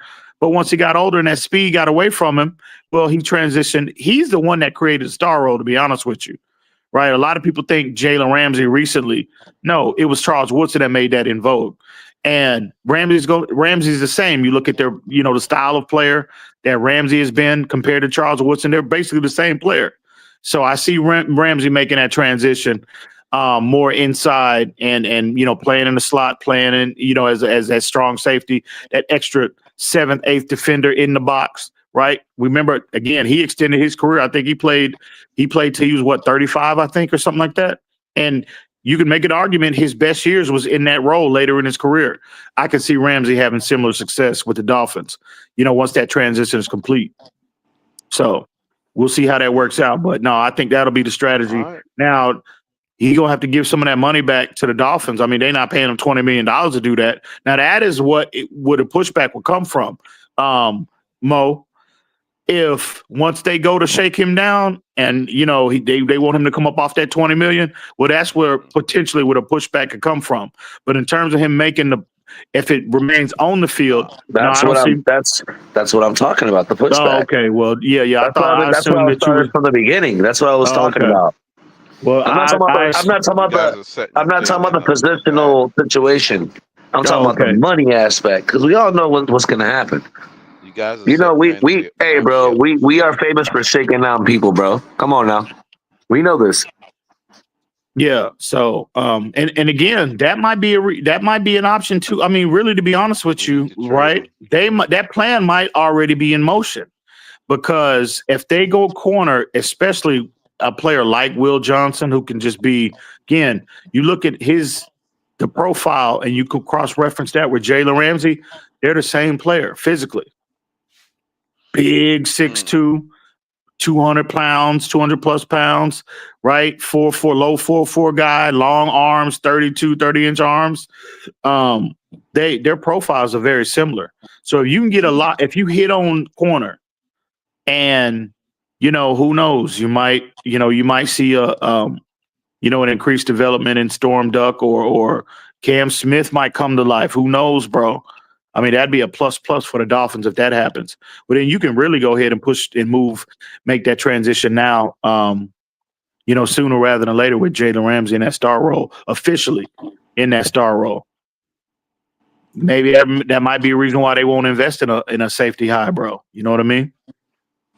So what if they pull the trigger on Eamon Murray? Oh, I'd love that. I'd be all over that. You already know that. I just don't think at 13. I just don't think if they were look at the whole picks like that. The Dolphins purposely left a hole at corner opposite Jalen Ramsey and a hole at defensive tackle opposite Zach Sealer.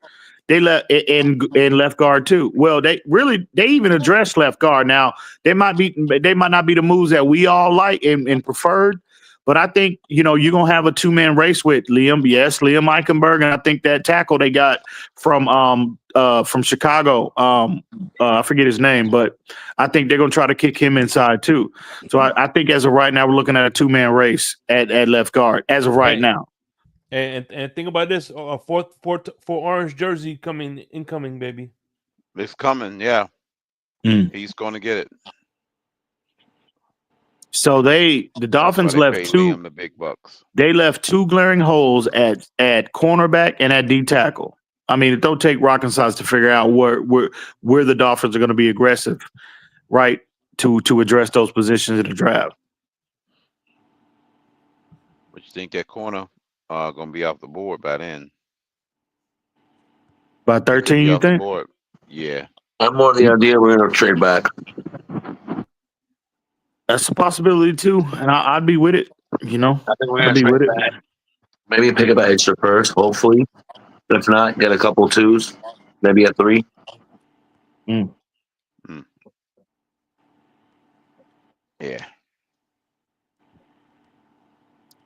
I don't know, man, but I like at least I like the position going into the draft that the Dolphins are in again.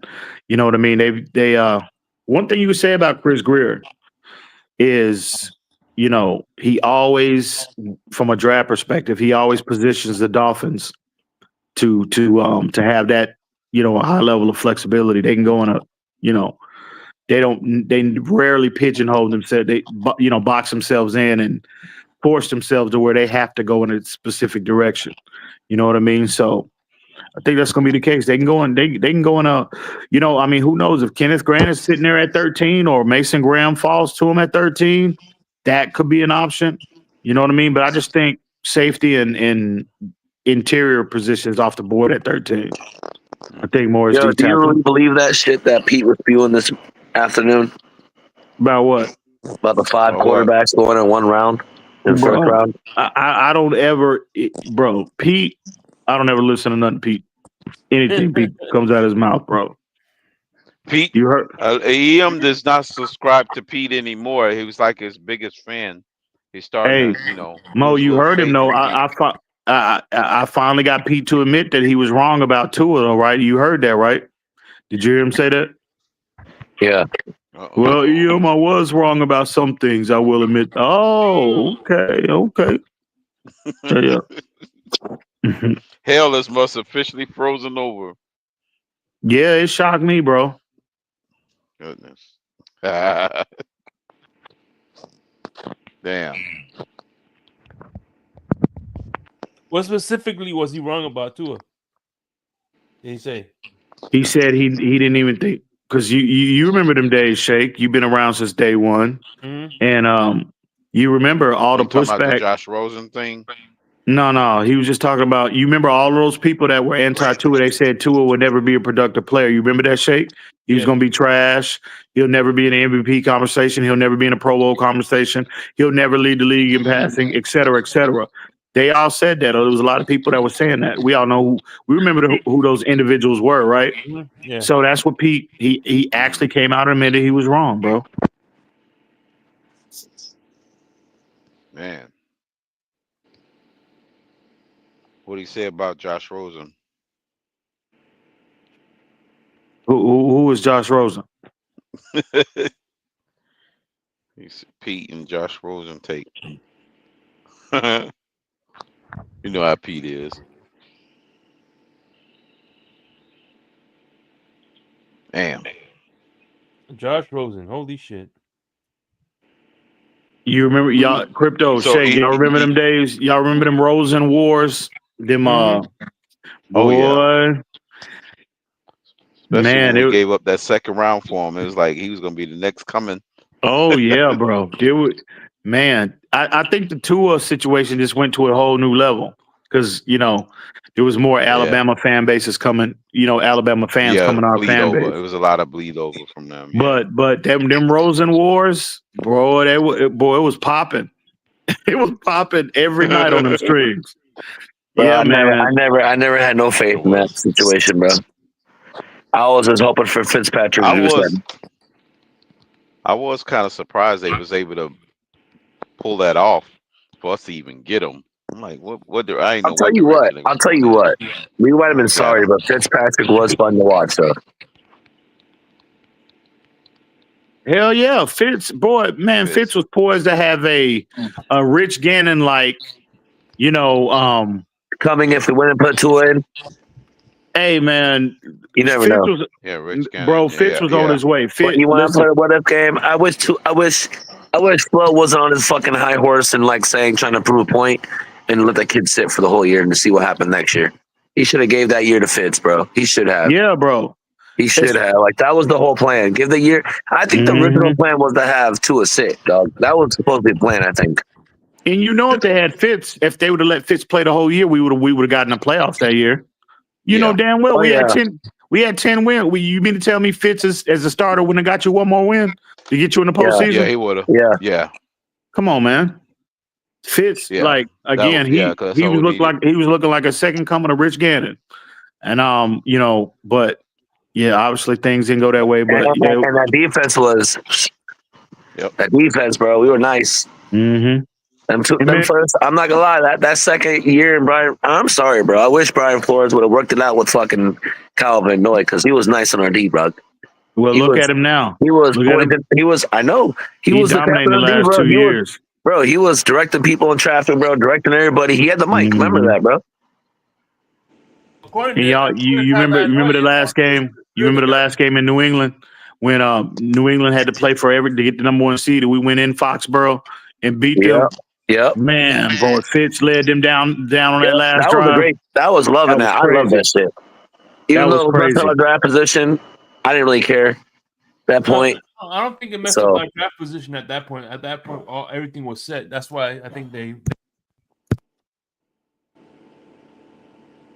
But think about the momentum, though.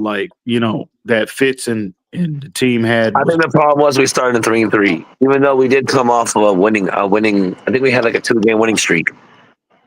We were 1-2. The last 8 games, I think we finished what was it? I'm sorry, the last 3-2. The last 5 games, I think, of the year. And you talking about 2019 first year? Yeah, that's Tua's first year. No, 2020 was Tua's first year. But yeah, man. Yeah, we would have like in 2020 if they would have just played Fist the whole year, we would have definitely gotten a no, boy. postseason. When we were at 6-3, and then we went to what was it? We were at 8-3 at one point. I was like, damn, going in freaking the Broncos, and we lost. It was a good year, bro. It was fun. It was a fun, even though I'm not gonna lie to you, and I don't give a shit what anybody says, bro. When we saw Tua play that Arizona game, we thought we had it. We were like, oh yeah, we got something. We all thought that shit. When he fucking shook the shit out of Buda Baker, bro. Oh my god.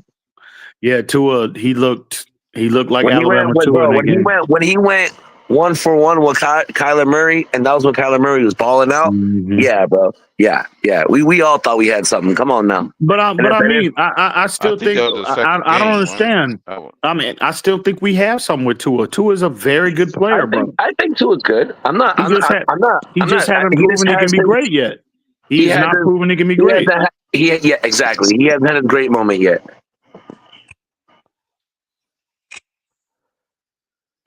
But the Sims put up or shut up though, EM. Let's not get it twisted.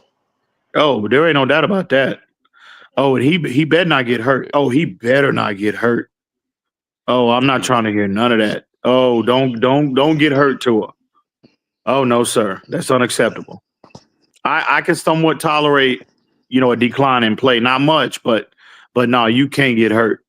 Nah, I'm not tolerating decline of playing. Fuck that, EM. No, I'm just saying if you had to pick between the two. If this man gives us a whole 16-game season, bro. No, I'm saying if you had to pick between the two, I would rather I could somewhat deal with a slight decline in play versus just being. But you better not get hurt.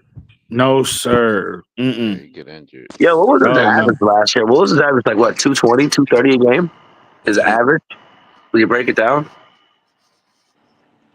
So much yards per game? Yeah, yards per game. I'm just curious. Oh, I don't even know what was the final number. Can somebody pull up the numbers? Anybody? Shake? What are we looking for? Nope. His average yards a game last year? Yards per game he had. His average? So that would have to be the San Francisco game. I want to say 230, maybe 235.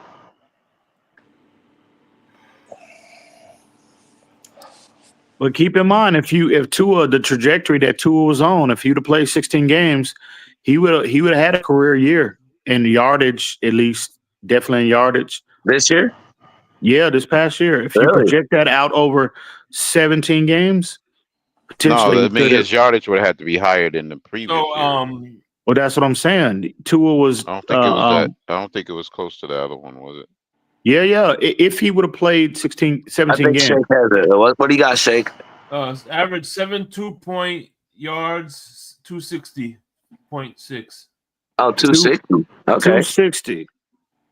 260. If he would have played that all the games, he might have probably got maybe 270, 280, maybe 280. If he would have played all the games. That's like maximum effort, though, like the maximum ceiling, 280 a game, maybe. So if he would have just had 260, right? Because he would have thrown, like he would have give and take. He would have had a 300-yard game here or whatnot. But if you just take those numbers, like he was on pace for to throw for 4,500. 4,500. He would have had a 300, a bigger game here, a bigger game there, you know what I mean? Give or take. And, but again, I don't understand why people was just acting like Tua was just absolute trash last year. I mean, I will never understand that. Now he just had his bonehead moments. That's all. Again, like I said, he's good. He's a good player. He just hadn't proven he can be great. So, but this fan base, criticism came to games that you circle on the schedule when everybody say we're supposed to win and we don't win them. And I understand. Well, that's what I'm saying. That goes along with a player proving it can be great. He just hadn't done that yet. So, but Tua's a good player, man. Very good player. I think can be excellent at times. We've seen him look absolutely phenomenal in games. We've seen that. So we'll see. But what he can't do, he can't get hurt. Oh no, sir, you can't get hurt. No, that's why he's gonna have that fucking Darth Vader helmet on.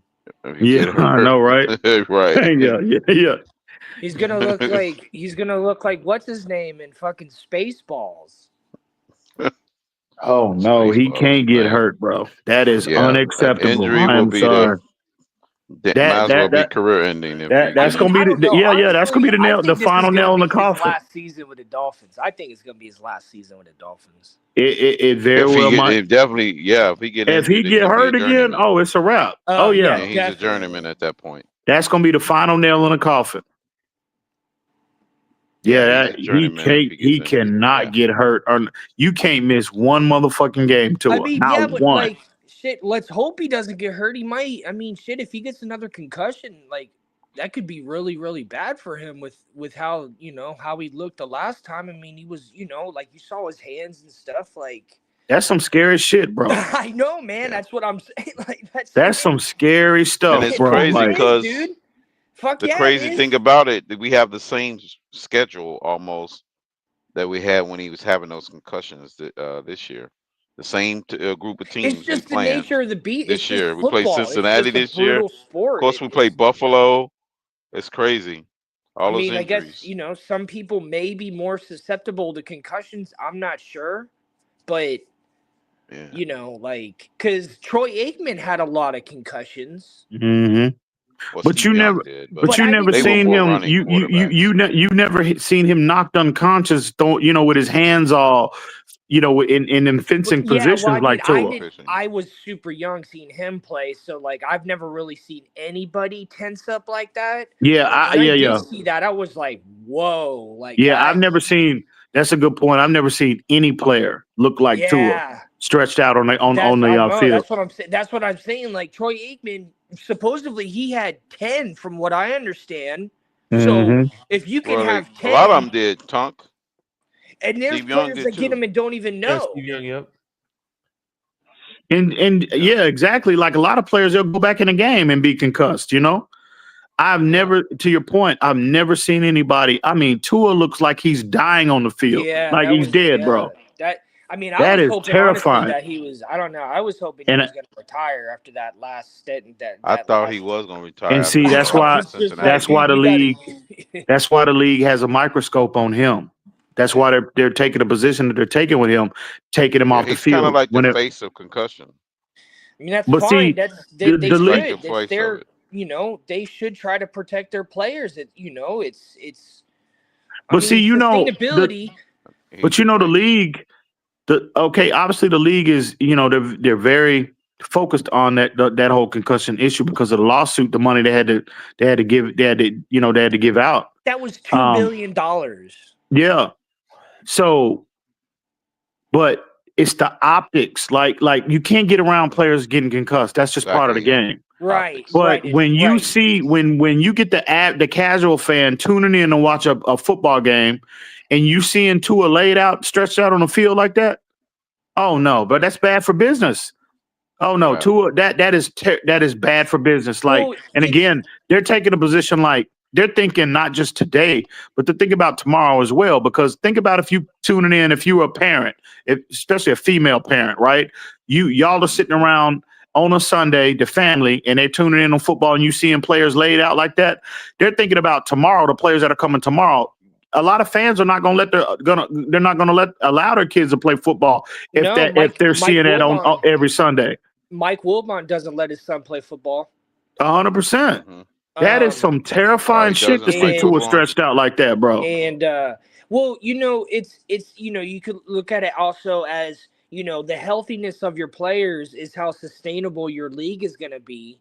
So if concussions are showing to be something that is the worst thing to come out of. I mean, torn ligaments and knees and ACOs. That stuff's bad, and but brain stuff is you can't just go in and get surgery to fix that. And so but football, sports in general, but football specifically, because all you need is just a football and a turf, and you don't really need anything else as far as starting out. A lot of kids, that's how they get out of poverty. That's how they rise up in society. That's how they make it socially. That's how they do good in school. And so you know, it's not only the NFL, it's how it's going to affect younger kids, and then people trying to be good at sports and NILs, and there's so much behind this that can impact us. You know, we have to pay crucial attention, because this is totally the future. You know, this is going to impact the future of the sport no matter what. And I want football to last, and I like seeing, you know, kids come out of poverty, and like Shannon Sharp, for example, like he came from one of the most poor conditions I've ever heard of from a player.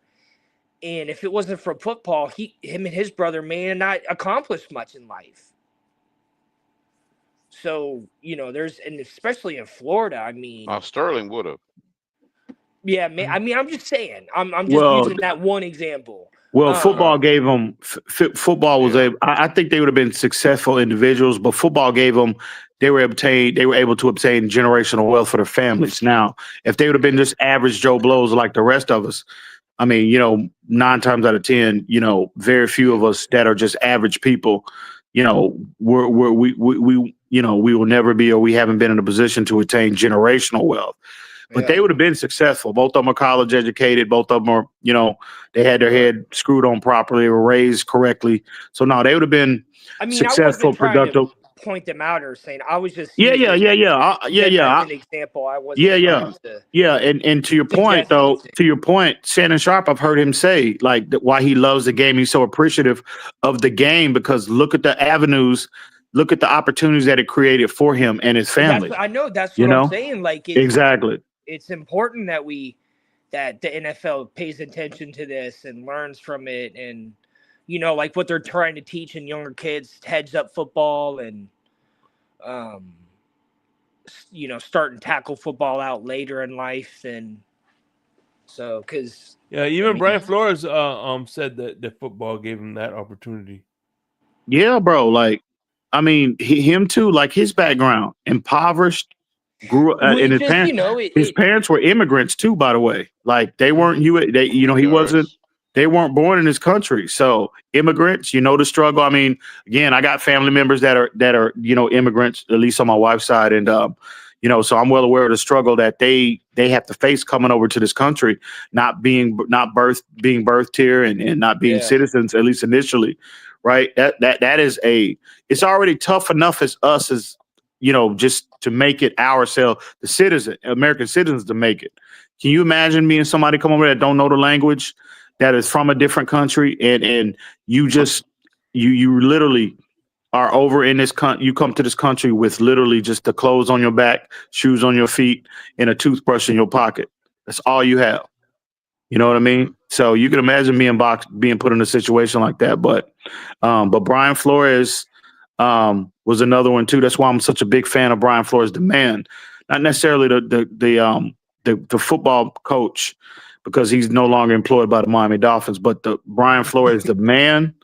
I will always have the utmost respect, not only him, but individuals like him that have just literally got everything that they have earned out of the mud, literally. I mean, had to just overcome extreme obstacles to get to that, get to that level of their profession. No, that needs to be commended by really anybody, but specifically Brian Flores is another one too that, I'm a big fan of. The only other time I recall like seeing a player like squint up like that with his hands was when Tim Tebow got that concussion, when he fell back the lower side of the back of his head hit one of his players' knees, and he got a concussion for that, and his hands clenched up. But like that was different than Tua. Like his knee actually hit Tebow's head. It didn't hit his helmet. Like he actually, like it's like getting hit, and it's different than if his knee would have hit Tebow's helmet. It was more of a direct impact with no protection because of the way he fell back. I remember I was watching the game. I was like, holy shit. But that was the only other time. So. Actually, Tim Tebow was a tough player. Yeah, he was. I wish he could have done more in the NFL. I was rooting for him, and he does a lot now. He does a lot now for human trafficking, against human trafficking. His dad he's was a big man of Oh faith. yeah, So yeah, he yeah, does a his lot of dad yeah. stuff his related dad to was it. real big into that. His dad has done Man, tons of stuff. I love to see that. I always felt like, Tebow had much of, his role in life. He had a much, and I see that with potentially with Tua as well, bro. I don't necessarily think. I think they got a bigger call. There's a different calling on their life. I think. For what does Tua do? What does Tua do in extracurricular? Well, I think in terms of like Tua's, in terms of like Tua's faith, right? Like, I did extensive research on Tua, the man, prior to us drafting him. Do you mean like Tony T, or what the fuck was his name? Who was that? Who was the dude on last night? No, True Talk. You like True Talk? You did. What about True Talk? No. Because you was talking about how True Talk was but no, True Talk was actually a trolling.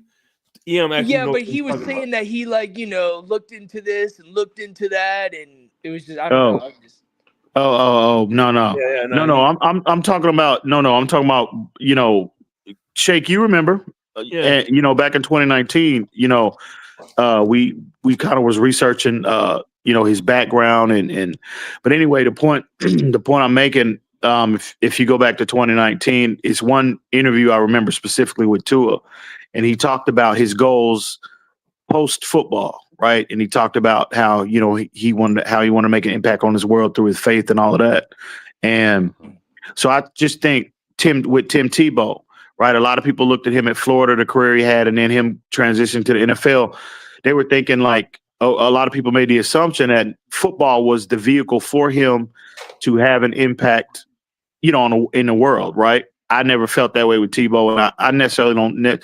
I think Tua's a better football player, but I think Tua, just my opinion, I think Tua has the same level of calling on his life. I'm sure he realizes that he's acknowledged gonna that. have the money to do it, If you have the power, if you have the money and you have the will, then the power is there. But you look at, to your point about what you brought up about how Tebow is impacting the world now, how he's in a human. Think about how big that is. Think about, again, that's a much, much bigger call. That's a much more important, calling on his life as opposed when you're comparing to football. You know what I mean? So he's making a hell of a lot more impact on the world, bigger than football will ever be. Football at the end of the day is a game. That he's actually changing, trajectories of people's lives by, bringing light to that problem. And it's a worldwide issue. I know a lot of people don't like to talk about that, but human trafficking, child trafficking, and not to get too, off into that right now, but yeah, it's fine. That is a global issue. That is a global problem. And any individual that devotes, their lives to bringing, to shedding light on such a, an issue that I I'm concerned about dearly. You know what I mean? They're trying to change the world, literally change the world. So I got tons of respect for people that take on that burden, assume that burden, because everybody don't want to do that, let alone people don't even want to talk about it, right? It makes people uncomfortable just to have the conversation, let alone actually get out there and hit the streets and actually are out there in the trenches trying to make a difference, and change the course of this world.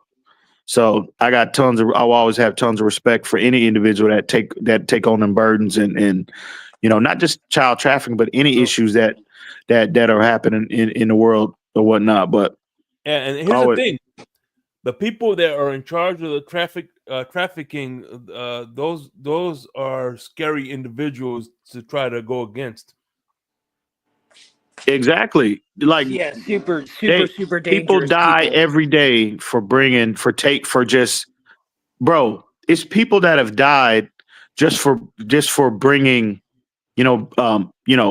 just for like making specific tweets. There's people that have lost their lives over the years, right? They'll bring, and again, in their own way, specific way, they'll tweet out on Twitter, they'll make posts on TikTok, etc., to shed light on this problem. And then all of a sudden, a week later, these people disappear, never to be seen or heard from again. There are thousands of stores like that across the world, let alone in this country. There's a theory about Chester Bennington, Robin Williams, I think Chris Cornell, and a few other people that they were involved in a organization that was trying to stop child trafficking, human trafficking, and that's why they died. Like that's why, like however it looks like they died, it was fabricated. It's crazy because because I don't know, it's just crazy. There's so much to this. But think that is an ugly, ugly problem, right? And I just think it is.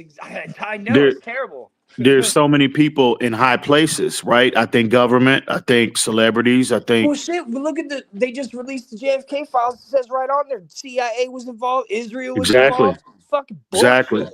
Exactly. So that when they're releasing all of this information, and look at the links that the government went to cover all that up for 60 years now, going on 60 years. They have to wait till all the actors involved die before they release it, though. Exactly, but that lets you know, right? All the links that they would go to cover something up, to cover an issue up. They will kill, they will manipulate, they will threaten, they will do anything to cover an issue up that they don't want the public to know about. That to me, like I know it's entertainment, like for the most part, like the casual person that's coming, like they're going to dig into this whole JFK situation with them releasing all this information and just look at it purely from an entertainment perspective. I look at it through a different lens. That's terrifying, right? The level of power that the government has over us all of these years. And again, there was a lot of conspiracies that have come out, over the years, but look at the lives that were lost for them to be successful in covering it up for so long. Think about all the people had to die for that. That should terrify all of us to our core, not just even in this country, but globally. Look at the power that they have over us, bro. To me, you hear all these people talk about the J. They're just looking at it purely from an entertainment's perspective for the most part. But when you think about it, when you sit there, you really think like, damn, these motherfuckers covered all of this. This person had to die. They knew 9/11 was going to happen too. Bro, it's terrifying when you really think about it. But people just get, they need enough time and distance for 9/11. Right. Well, they knew it was going to happen. Not enough time is going by to review. No, we should living in this world, living in this country. We should all be fucking terrified.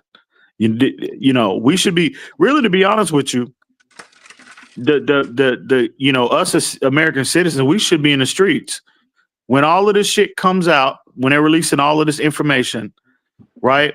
And we know the government was 90% of responsible for taking his life and also covering it up. Where the riots at? That's what I want to know. That don't shake you to your core. They don't even riot when fucking schools get shut up. They only fucking riot. Yeah. I mean that don't shake that don't shake y'all to y'all core when you really sit there. You think about that. I mean, bro, it's terrified me. I'm like, man, wow. Again, it's good to know the information and good to know the facts, actually what came out. But fuck, bro. Now they're finally releasing information on the pyramids and how much, what they were used for. Oh, really? I didn't know that. I didn't see that. They're so. You said the pyramids. Yeah, in Egypt. So they think there's a theory that pyramid, the large pyramid, was a power station, and it was so how it works is there's no more water that runs through there.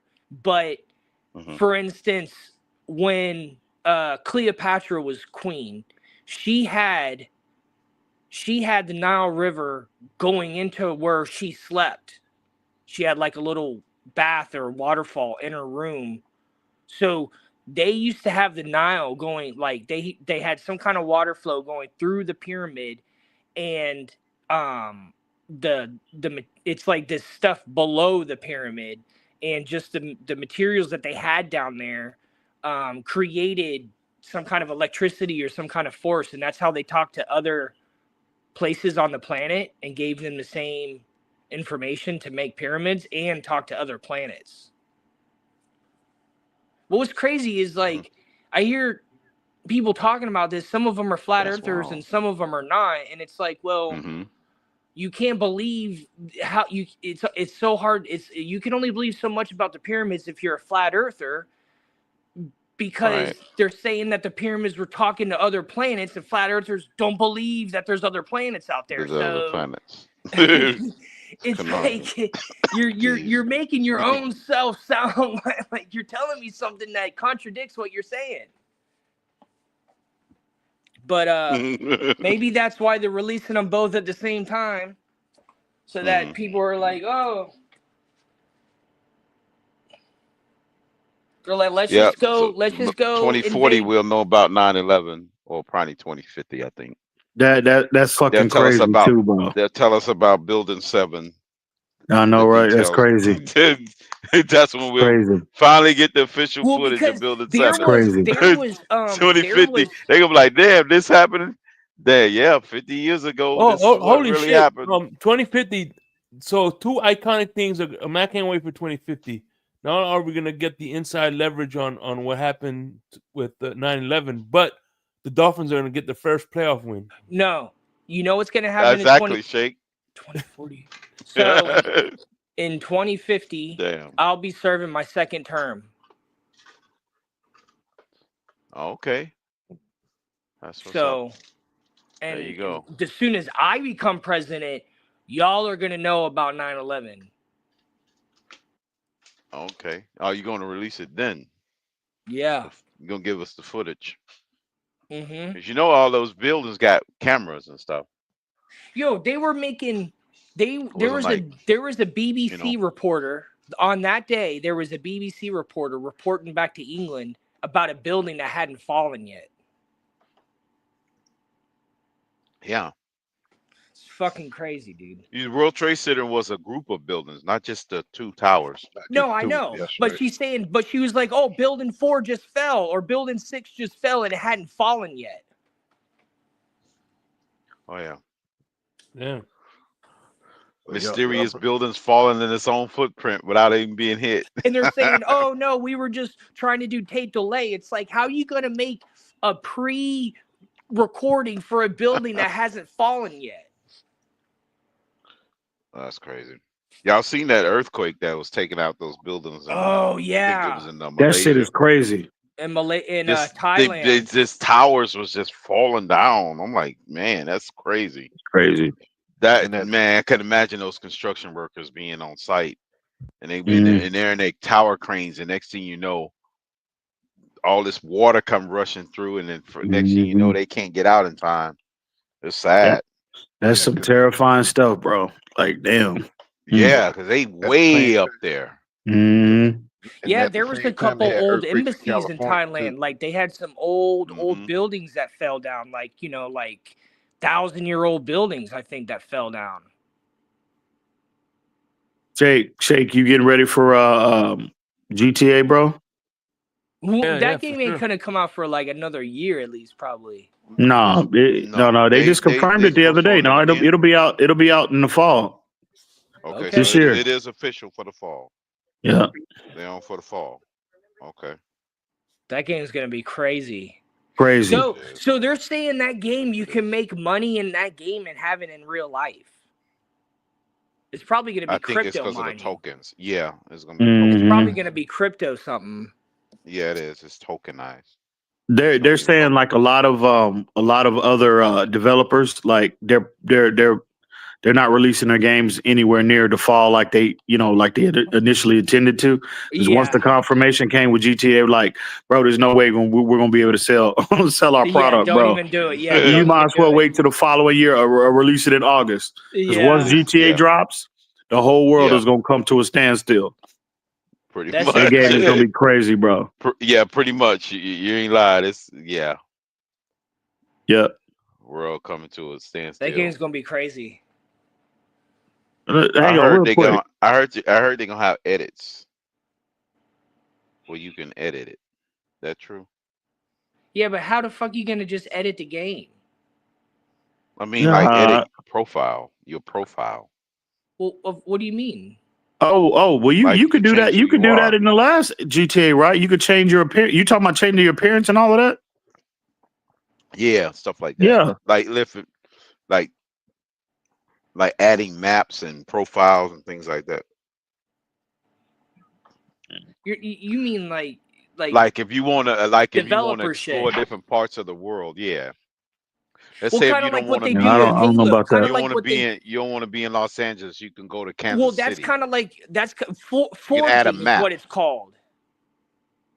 Because they do that on Forging? Okay. Halo. They do that on Halo. Well, you can add your own maps, like different maps, geographic areas, Yeah. Or shit. like rendering. Yes. They yeah, probably. Oh, that'd be nice. That probably gonna be on the 7th version. They're saying graphically too. This is gonna be the most graphically. It'll probably be at least probably ever because this we're in a PS5 generation, but they're saying graphically, bro, it's gonna completely change the game. Yeah, it's gonna be out the chain. Hey, and I'm not one to buy, GTA in the past. I would play it here and there, whatever, but I never was like, oh, I had to get GTA. But I think I might change that up. I might change that up this year. GTA I actually really liked. I'm more a Resident Evil fan. That's what game I like. Oh yeah, man. Yeah. I don't like the Laura Croft series. I'm be honest, I didn't like Laura I'm Croft. taking a week off that year. Yeah, I was going at you. You got your vacation time already put in, Shake? Yeah. You better get it in. You better get it in.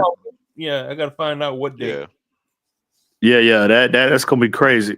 Yeah, you definitely want to be get that vacation in. Oh yeah. So yeah, because I get my vacation time re-ups in September. I only have one. You straight. Oh, Shake, when are you gonna? So, I want to go visit LA in September. Okay. So I wanted to go for my grandpa's birthday, but that's on the 3rd, and the offspring are gonna be here. So I'm not going on the 3rd. So I'm either gonna go the weekend before or the weekend after. Maybe the weekend after, probably. Because Labor Day is that first weekend. To Seattle in the first week of August. Oh, okay. Then yeah, then that's then no different. Then that's fine. I'll be here.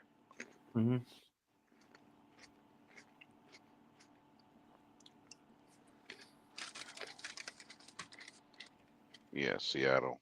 Yeah, Resident Evil is what broke my. Like I never used to like scary movies, and then I started playing Resident Evil, like alone. I remember I'd be at my dad's house playing. And the first game was one of the scariest games because like how you would open doors and go down hallways and shit. It was terrifying, and so that like broke me of like being scared of movies and stuff. Because I was just so addicted to the game that like the scary part of it didn't really bother me. By the way, EM, did you see my new Vice City shirt? No, I didn't, Shake. Oh, okay. Yeah. Yeah. Oh yeah. Yeah, I'm digging that. But I never liked the Tomb Raider game and the other one. Actually, I never played Tomb Raider. That's like Tomb Raider is what's that movie? Uncharted. Mist? Uncharted, yes, that's I loved Duke Uncharted. Nukem. I'm going way back now. Duke Nukem and freaking Mist. Duke Nukem, yeah. Duke Nukem on 60. Duke Nukem on 64 versus was fucking dude. It was the dopest game. They're gonna make a movie, Duke Nukem. When they coming out with this? Shake, did you watch the movie? Because they made an Uncharted movie. Did you ever see that? It was cool. It was Yeah, all right. I liked it. It was with wasn't that Mark Wahlberg and that dude that played in the Transformers. I'm sorry, no, it was Spider-Man. Yeah. Who played Nathan Drake? It was Spider-Man. Oh damn, that's what's up. It was a good movie, bro. I'm telling you. Wasn't that bad. Was it Amazing Spider-Man or no? No, the new Spider-Man. Current Spider-Man. Yeah. It was. I'm telling you, bro. It was surprise. It was a good movie, dude. I'm telling you. I was really surprised. It wasn't. You know bad. what? I liked it. I'm glad. You know, I'm gonna message myself that because every once in a while, I'm like, damn, I get like a meal or something like that. And I'm like, damn, what the hell do I want to watch with it? Mm-hmm. Yeah, it's not bad. It wasn't. It could. I mean, I never played a game, so I didn't really have any expectations. But it wasn't bad. Well, I'm gonna tell you the movie to watch, though. I don't know if y'all seen it yet. It's goddamn it, Den of Thieves 2. Have y'all seen that yet? Oh, I haven't seen the first one. Ooh wee. What's it on? Man. Netflix? Yeah. Have you seen the first one? Mm-mm. Yeah, you got, bro. Y'all hadn't seen Den of Thieves, bro? Are you serious? I don't know, dude. I just got through watching Craven. Bro. Last night. Craven. Watching what? Craven. Oh man. Craven. What the hell is that? Awesome. That's a Marvel. It's a Marvel one. Villain. No, I don't even know what that is. You're talking about Craven the Hunter, right? Craven the Hunter. Craven the Hunter. I don't even know what that is. I don't know. Yeah. After watching Madam You ever Web, watch I Spider-Man? can't Hunter? do You ever no watch more. Spider-Man? You ever see a dude that's dressed like a lion? Yeah. Oh, Craven the okay, Hunter. okay, yeah. Oh, they had a spinoff with that character. Yeah, it's on Netflix. Really? Now, yeah. They got and plus they got Rhino was in there too. Yeah, they got the good Rhino finally. Mm. Yeah, Rhino. Yeah, was in there. I don't know what you motherfuckers are waiting on with y'all missing out on Den of Thieves, bro. I'm telling you, dude. Like, yeah, both of them were phenomenal. And 2, like I said, 2 was even better. Action packed, bro. It's crazy, but you know. I don't want to get a plot away, but yeah, I highly recommend that. Have y'all seen a movie? I'll tell you another good movie too. It came out a couple of years back, and it had Mark Wahlberg in it too. Ronda Rousey. It was called Mile 22. Did y'all ever see that?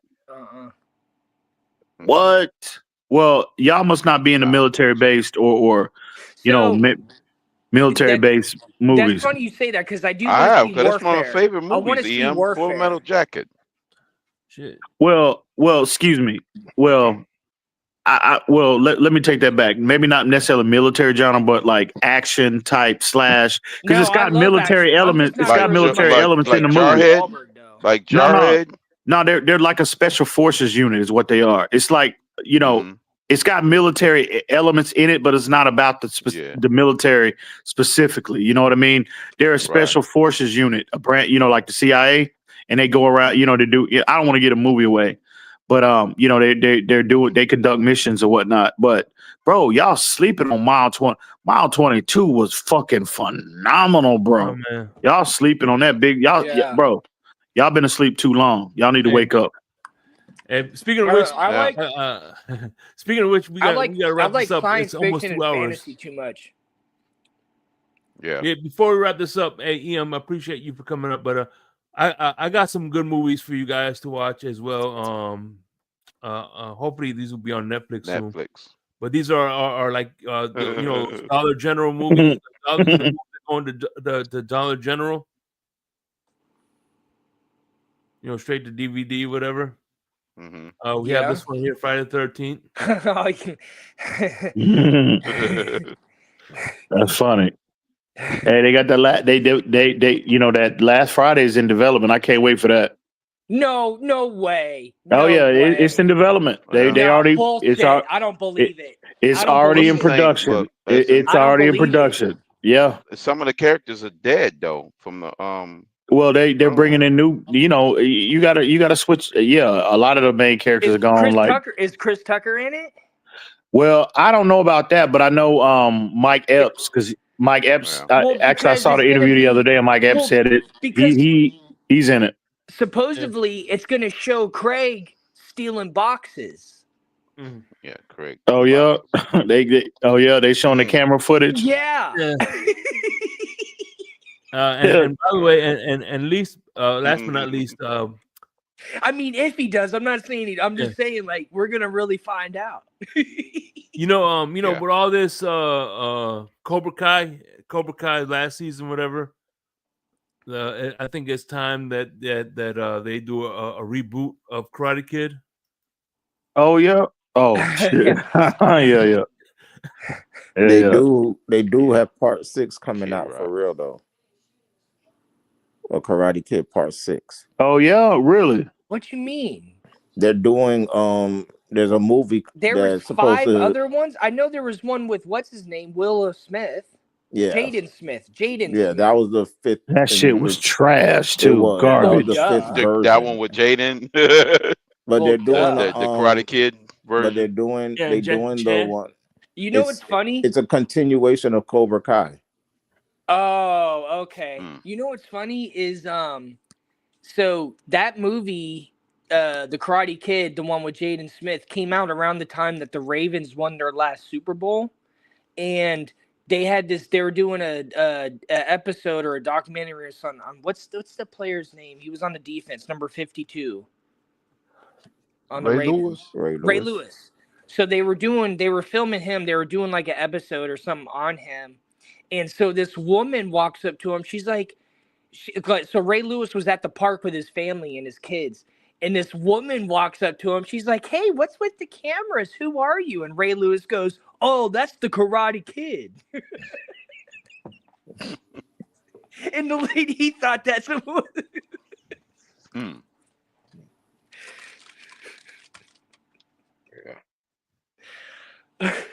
Yeah, y'all. Hey, man, y'all. Like I said, they're not as good. Sometimes they're not. No, because O'Hara, what's his name? O'Hara, he passed away. The original sensei. So is that Cobra Kai series? Because I see it's popular on Netflix, but that's a series. Is it really entertaining, bro? For real? Boring as hell. Yeah, I can't. I'm like, bro, I don't understand what the fascination is, but everybody I talk to say it's a good show. One time I was on a plane and someone was watching it next to me, and just watching it without any volume, I was like, nah. We just got into me and my wife we just got into coming around and watching Ozark. I haven't seen that one. I haven't seen that yet. You know what show is man. good? I don't know if you like cartoons, but Terminator 1 or is it Terminator 0? Terminator 0.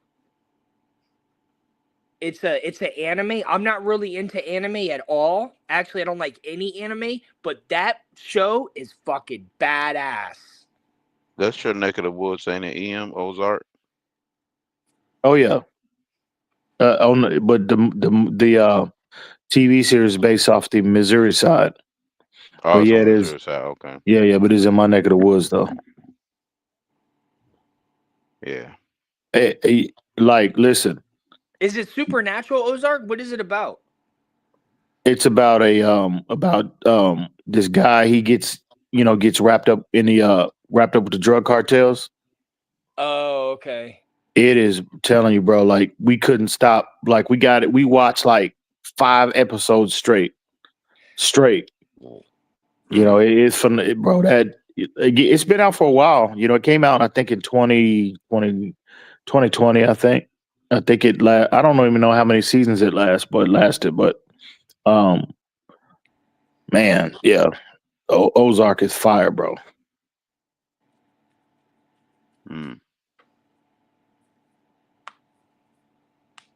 I don't know what. Let me hop in this chat real quick. Shake Game Boy. What is Invincible, bro? What I don't understand. Oh, you've never seen Invincible on? No. What is that about? Yo, what is that about? Watch Invincible. Dude, it's fucking dope. It's dope. Really? If you like cartoons, or you like a lot of action, it's a dope ass show. It's super dope. And they got 3 seasons now. And you're lucky because after the first season, we had to wait a long ass time for season 2 and 3. That do sound familiar. Invincible's dope. That's the one with the guy with the big chin, No. big old jaw. No. Well, I'm thinking about something else. I thought you were talking about the Big O. I'm like, what? What does the Big O have to do with anything? No, Invincible. He's kind of like the Invincibles. I thought they was the guy with the big lockjaw. Science fiction. It's like the Invincibles. Isn't that the That's what I thought. It was the guy who looks like there's a guy that the main character looks like Eichenberg. It looks like Jay Leno. No, it's Invincible, not the Invincibles. Okay. Oh, okay. Invincible. Okay. It's on Amazon Prime. Yeah, I don't even know what that is, bro. If you like, it's dope, man. And like you'll like it from like the ending of the first episode. You'll be like, oh shit. Mm-hmm. Like I almost didn't even like it because I didn't finish the first episode. I stopped watching it because I was like, this show was fucking boring. And a friend of mine was like, no, you have to finish the first episode. I was like, fine, I'll watch it. And then I did it. I was like, holy shit. And I've been addicted ever since. like you're gonna be like, damn. Talk about a fucking what is it called? Attention getter. It's a really good show. The guy who's in have you seen he was in Sons of Anarchy and he was on that other Netflix that other Prime is on Amazon Prime show Fallout. He was the ghoul on Fallout. He's in that show. Invincible. I see the show of all shows, in my opinion, is Godfather Harlem. I see the first episode of the new season comes out on the 13th of next month. About damn time. Golly. Hell, it's been 2 years, I think, the last since season 3, I think. Yeah. Almost. About damn time. That's that is the show of shows. I don't give a fuck what nobody say. That is a show. That's my shit. I ain't gonna lie. Was that the one with James Earl Jones? No, Forrest Whitaker. Bumpy Johnson, the story of Bumpy Johnson. Why was I thinking of James Earl Jones? No. Yeah. If you I clips of it, I seen clips of it. Was that the one where the guy rapes his daughter and then he's like, I'm not gonna kill you. Yeah. And he brought Big Dick he brought Big Dick Buster in there and he raped the dude. Yeah. Mm-hmm. Yeah. Mm-hmm. Yeah, that's my shit. Like that's the best show going in my opinion. You know what I mean? But what is this stream on? Forrest Whitaker. MGM Plus. Okay. Oh, you know what show I've been watching on there? From. It's a Stephen King show. Or it was a book, a Stephen King book. It's called From. It's fucking scary. Hey, by the way, what I know you watch a lot of mafia movies. Mm-hmm. I'm trying to think of now. I can't think of the name of it, but what's that? Gangster movie. It's with maybe it's Robert De Niro. He's the dad of Bronx Tale. Yeah, Bronx Tale. I like that. Oh hell yeah, that's stay on my rotation. Yeah, that's a classic, bro. I like that. Yeah, that's a good movie. That's a classic. You just when did you see that? You just not getting around to seeing that? Shake. Yeah, that the Bronx Tale, that's a classic, bro. With Sonny and C Lil his name was a C, they called him C. And they're they got a new mob. It bombed though at the theaters, but that all toy nights or something like that. A low budget. That was like a low budget film, probably. So no. That's with Robert De Niro in there, and bro, they had an all-star cast on that movie. Yeah, I know. But it bombed like it only did like $3 million in the first week. That's like, bro, it I mean, it did terrible. I'm gonna watch it anyway because I just love mob shit. But well, apparently people weren't feeling it. Yeah, I mean, maybe are there too many good you don't like the Untouchables? Well, in the box office. Maybe it went to maybe it should have went to Netflix. Maybe I don't know, but yeah, but it came out a long ass time ago. You seen the St. Valentine's Day Massacre, EM? No, I hadn't seen that. Yeah, that's a good one. Oh shit! Hang on, real quick. Crypto, you recognize this Benjamin Scott? In the chat, you recognize that name? Crypto, yeah. Shay. I don't know who that is. I don't think. That's right, Benjamin. That's the homie. I don't know who that is, bro. He's another legend in the community. Oh, is he? Okay. Yeah. Well, if you got a stamp on him, then I guess he a good dude then, because I don't know who he is. I never met the dude. So, yeah. yeah. Adam Padilla is like, I knew I'd join and hear Tonk going on.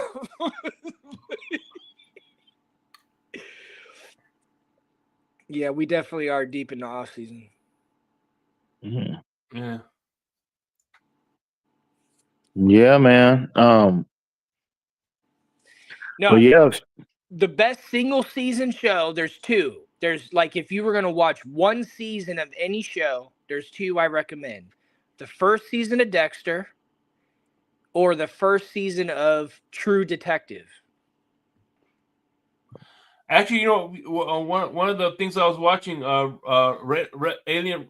Resident Alien. Oh, I haven't. I've been actually curious about it because I like sci-fi stuff. It's a comedy, pretty much. Yeah, that's why I haven't watched it, because I don't know. My attention span is difficult when it comes to shit like that. But it does have an interesting plot, but it's funny as hell.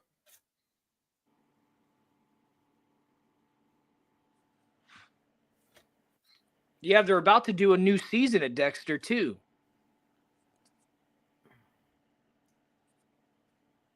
Are y'all into vampire movies? Yeah, I am. Have y'all seen that Nosferatu yet? Man, I don't like that movie. I don't like that movie. Hey, we saw. It was good because it was scary. I just don't like the plot. I think it's fucking weird, and I just don't like the culture of it. Yeah, it was a little dark, but I liked it though. I love vampire movies too. So it kind of had that okay, I'll tell you a underrated vampire movie that came out in 95, I think, or something like that, was Bram Stoker's Dracula. Yeah, it's kind of dark Keanu like that. Reeves. It kind of had that feel. Yeah.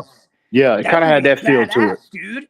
Yeah. Badass when it shows him crawling on the outside of the building. That movie's badass. Yeah, you see that part too where that was a dark movie though. Yeah, it was Dracula 3000, EM.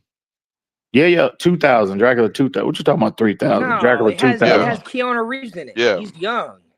No, that's not. Oh, no, Crypto. This is a different movie we talking about. I'm talking about Bram Stoker's Dracula. Yeah. Yeah, I remember that Bram Stoker's. Yeah. Yeah, that's the one where the dude had the funny hairstyle, right? Yeah. Yeah. He had like a looking ass wig, like from like the fucking 1300s. Yeah. You remember that? You remember that scene too, where they brought that he had that baby, and he brought it to his the mother, like the head vampire had went and brought a baby in there in front of, and they ate the baby and shit. They he basically fed the little baby to his other vampires for like dinner and shit. The shit was crazy. Yeah. The shit was it was dark as fuck, but it's one of my favorite vampire movies of all time though. I like that one better than Nose fucking. Yeah, I agree, but I like Nosferatu as well though. Mm-hmm. Yeah. A good vampire movie I like is what's the one? Vampire in Brooklyn. That's a classic. Vampire in Brooklyn. Yeah. But Witherspoon had a Vampire in Brooklyn is a classic. Daybreakers. Yeah. No, the best vampire movie, hands down, is Blade 2. Nah. It was too. I mean, I It love the was too Blade sci-fi series. for me. And me I too. didn't really like it as much. It was too Yeah, but the sci-fi. fight sequences in that movie is fucking Yeah. sick. I think the Underworld series are better than Blade though, and I love Blade, but Underworld is my favorite. The Like first you know, two Underworlds, they got kind of Hey, weird. man, about Lost Boys, Blood man? Wars Come was on. off the chain, bro. I What? don't know. I wasn't really. Blood feeling Wars it. was phenomenal, It just- man. I In my don't- opinion. What about True Blood? I never seen that one, bro. I True don't Blood, think. yeah, You know what I'm yeah. saying? That You'll was like if True you like Blood. vampire stuff, then you'll like True Mhm. Blood. EM, definitely, Yeah. True definitely. Blood's In a the good one. first season of True Of course, Blood is really good. it was a mixture of vampire, werewolves, and witches. That was called Well, the yeah. originals. With the originals on Netflix. Yeah, that's a good series. Yeah, but You True watch the Blood is good originals. because it's like rated R. That's the only reason. That's Mm, one of the reasons it's really good is because it's like adult. It's not, you right. know, like I couldn't watch Buffy the Vampire Slayer. Nah, I'm Buffy'd out. I Hey can't. man, Like I used to no I will watch. offense. I not can't do that. tolerate. I will I not used to I watch. tolerate can't any do it. Buffy the Vampire any slander. Well, that's what I'm Hey, saying. I'm That's Buffy'd out right now. Hey, hey, that's what I'm saying. I love I Buffy. couldn't watch that show, dude. I used to watch Buffy the Body. Buffy the who? Body? That's a vampire flick? Y'all don't get it. Y'all don't know who Buffy the Oh. Body is. No. Oh man, y'all need to. Y'all don't know the first Buffy the Body, man. She was in the Tony Yayo video with the ass. What the fuck, Oh. Tony Yayo? Yeah. I don't know. I don't know who that is, dog. Y'all don't I'm know trying to Buffy the figure out who Body. he talking about. Buffy the Body. I don't know. Oh I man, never met her. I was trying to make a joke, but y'all don't even know who she is. Oh. I'm trying to figure out who she is. I never met her. Bro, Oh, she was man. like the very first person with like the ass, and everybody was saying it was BBL. This was like 06, 07 type shit. Yeah, I mean well, that makes sense Okay, because I didn't cool. really hear BBL before that, so I'm Exactly. not She gonna. the one that What- started it, and then everybody went to That's behind. funny. And Oh, she did Tony have the Yayo was BBL. It wasn't actually- natural. That's what the word is. I don't know what the real it wasn't truth natural, is, huh? but Mhm. you know, Mm. she do yoga Have you all shit seen now. his interviews on his interviews with Vlad? Who's Tony that? Yayo? Nah. I mean, they just pop up. Yeah, on yeah, my yeah, feed. Yayo was my guy. He phenomenal on that Vlad TV shit though. Yeah. He's Well, a must listen to. I like him because he pays homage really well. He's very appreciative, and he's shown just a lot of appreciation for Eminem and 50 Cent. He's just a real dude. He's just a real dude, bro. You know, I like it. Well, it's just I fuck with Yayo. I've done a lot of stuff in the music industry. I've been a talent buyer. I'm an executive music producer, and so I've just seen a lot of like fake ass shit in the industry. And so when like I've met a lot of people, and like you get to in those interviews you kind of get to know somebody, their personality a little bit. I think, but I don't see it as often as I'd like, people like paying homage to people who helped them. I don't just see it very much.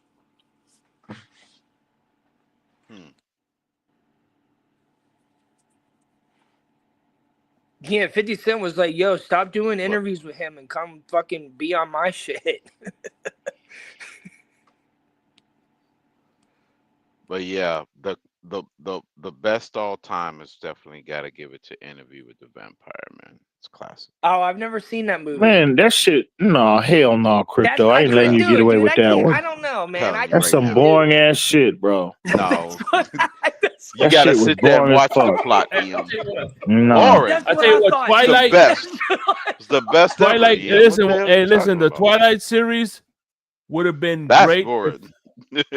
Twilight series would have been good if it would have ended like this. Yeah. What? Hey man, listen. Yeah, I know y'all probably gonna laugh, but bro, don't sleep on that Twilight series. I love that Twilight series, bro. I ain't gonna lie to you. Talking about boring. I can't let you get away with bad. that shit was. It was which one? there's how many is there? 5? I think there's 5 movies. Yeah. I think it was Eclipses. I'm not sure which one I liked the most. I think it might have been Eclipse. And by the way, because I think Breaking Dawn Part 1. I don't know if. Oh, is that that's what their name? Yeah, that's Buffy the Body. Buffy the Body. Oh damn. Okay. Okay. Oh man. I don't know. That look a little more natural, dog. I ain't gonna lie to you.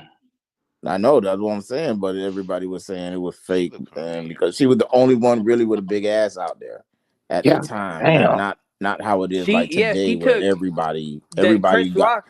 everybody Chris Rock looks was like still that struggling nowadays. to make jokes about Jennifer Lopez even after seeing her. I bet she done broke a lot of motherfuckers with that thing. Bro, y'all don't even remember she was in ATL. Oh, the movie was she? With T.I.? She was the mama. She was the mother of the twins. Damn, that movie came out a long ass time ago. You remember the twins when she had to come to the I saw it one time. and pick up the girls? Yeah, I don't remember her though, bro. That was her, and there was a scene. I think it was a party, and some dude was trying to grab on her ass. They were dancing. It was the woman in the with the big old ass.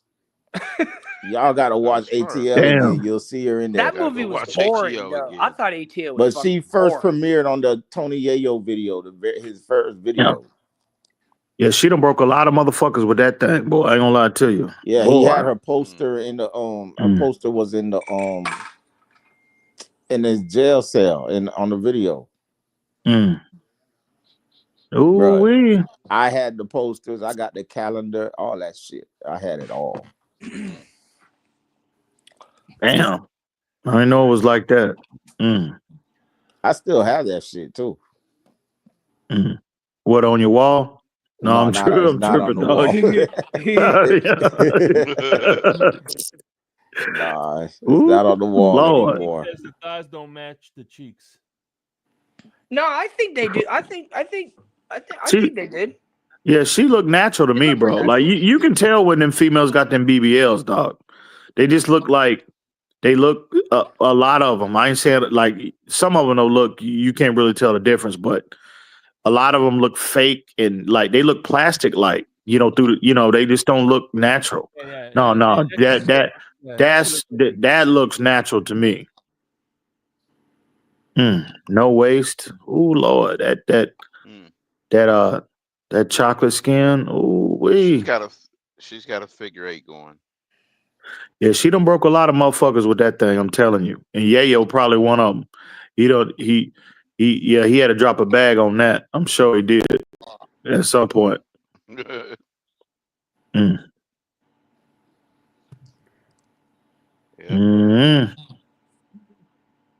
Yes, Lord.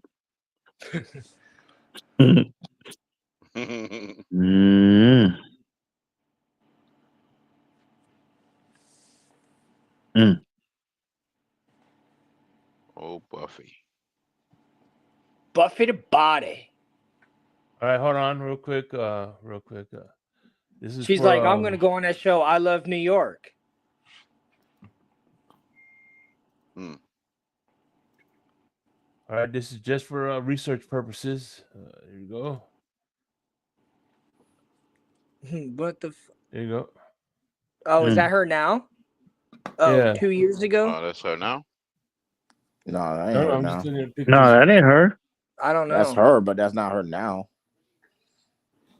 It says 2 years ago. Is that her? Yeah, that is her. My bad, I'm tripping. That's probably a picture that was probably 2 years. Bro, trust me, she don't even do this shit no more. She do yoga. She's into fitness. That might be I mean.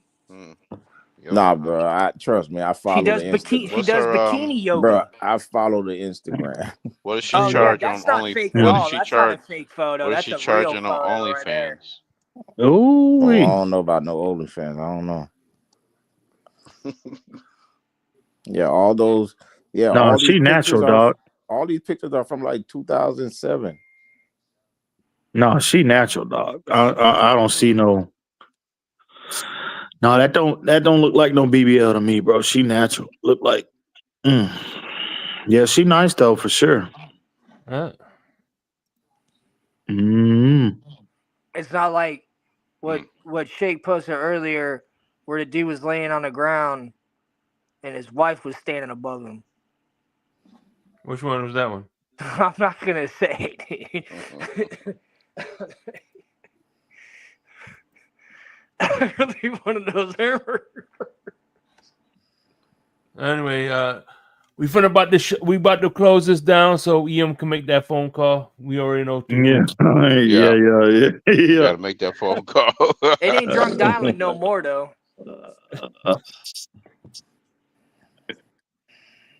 Hey man, it's all. Is that Mr. Polk? Mr. Polk, is that you, dog? Yeah, it's me. Man, you been chilling. You ain't said nothing all night, bro. What's good? Hey, what's good? What's good, y'all? I'm usually knocked out around this time, bro. You probably been asleep up here on the panel. He just listening in. Yeah. Oh, okay. That's what's up, man. It's been a minute since we since we crossed paths, bro. I hope everything is good on your end, man. Oh man, everything's good. It's good to hear your voice, Ian. It's been a little while. Man, that's what's up, man. Salute. Always respect to you, bro. Hey, Crazy Dolphin. Next month, I confirmed on Facebook. I got Paris Love coming in the blender. Okay. Oh, damn. Paris Love. Okay. Hey man, that's gonna be an interesting interview, bro. He a mega fan in the community. Yeah. Oh, you doing an interview, Shake?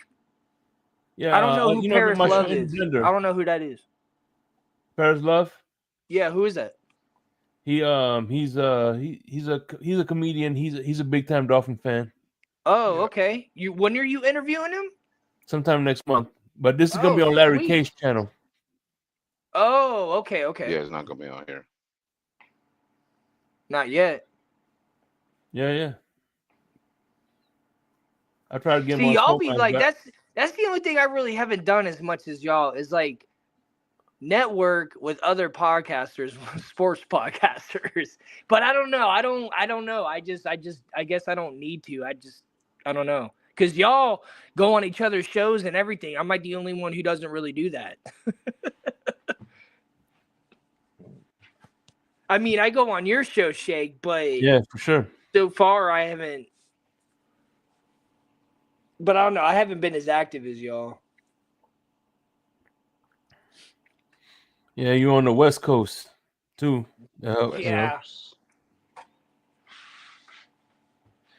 So, all right, y'all, man. I appreciate y'all for coming through as always, man. This is hey, man. Shout out to the chat, bro. Shout out to the chat. Everybody listening right now, man. And thanks for stopping by, everybody in chat. Shout out to the chat. Benjamin, whoever that is. Game Boy. Yeah. Always salute. Always respect to the chat, no matter the idiots included. The haters included. He's Xbox 305 now. He's been upgraded. He's no longer Game Boy. That's what's dope about TFTG is that a lot of the people on TFTG, that's where they started, was in the comments. Yeah. He's been upgraded now. To be honest with you, I wish some people would have stayed in goddamn chat. You know what I'm saying? Damn, Crypto, hey, you can't elaborate on that. Yeah. Hey, I wish a few of these motherfuckers running around here would have stayed in goddamn chat. Why you talking about Ali like that? You can't elaborate on that. Why you talking about color like that? I need some names, goddammit. Shit. That's what's up. Y'all. So we out this bitch. Hey man, y'all be safe out there. Hey, till next time. Y'all take it easy, man. Yeah, be easy, y'all.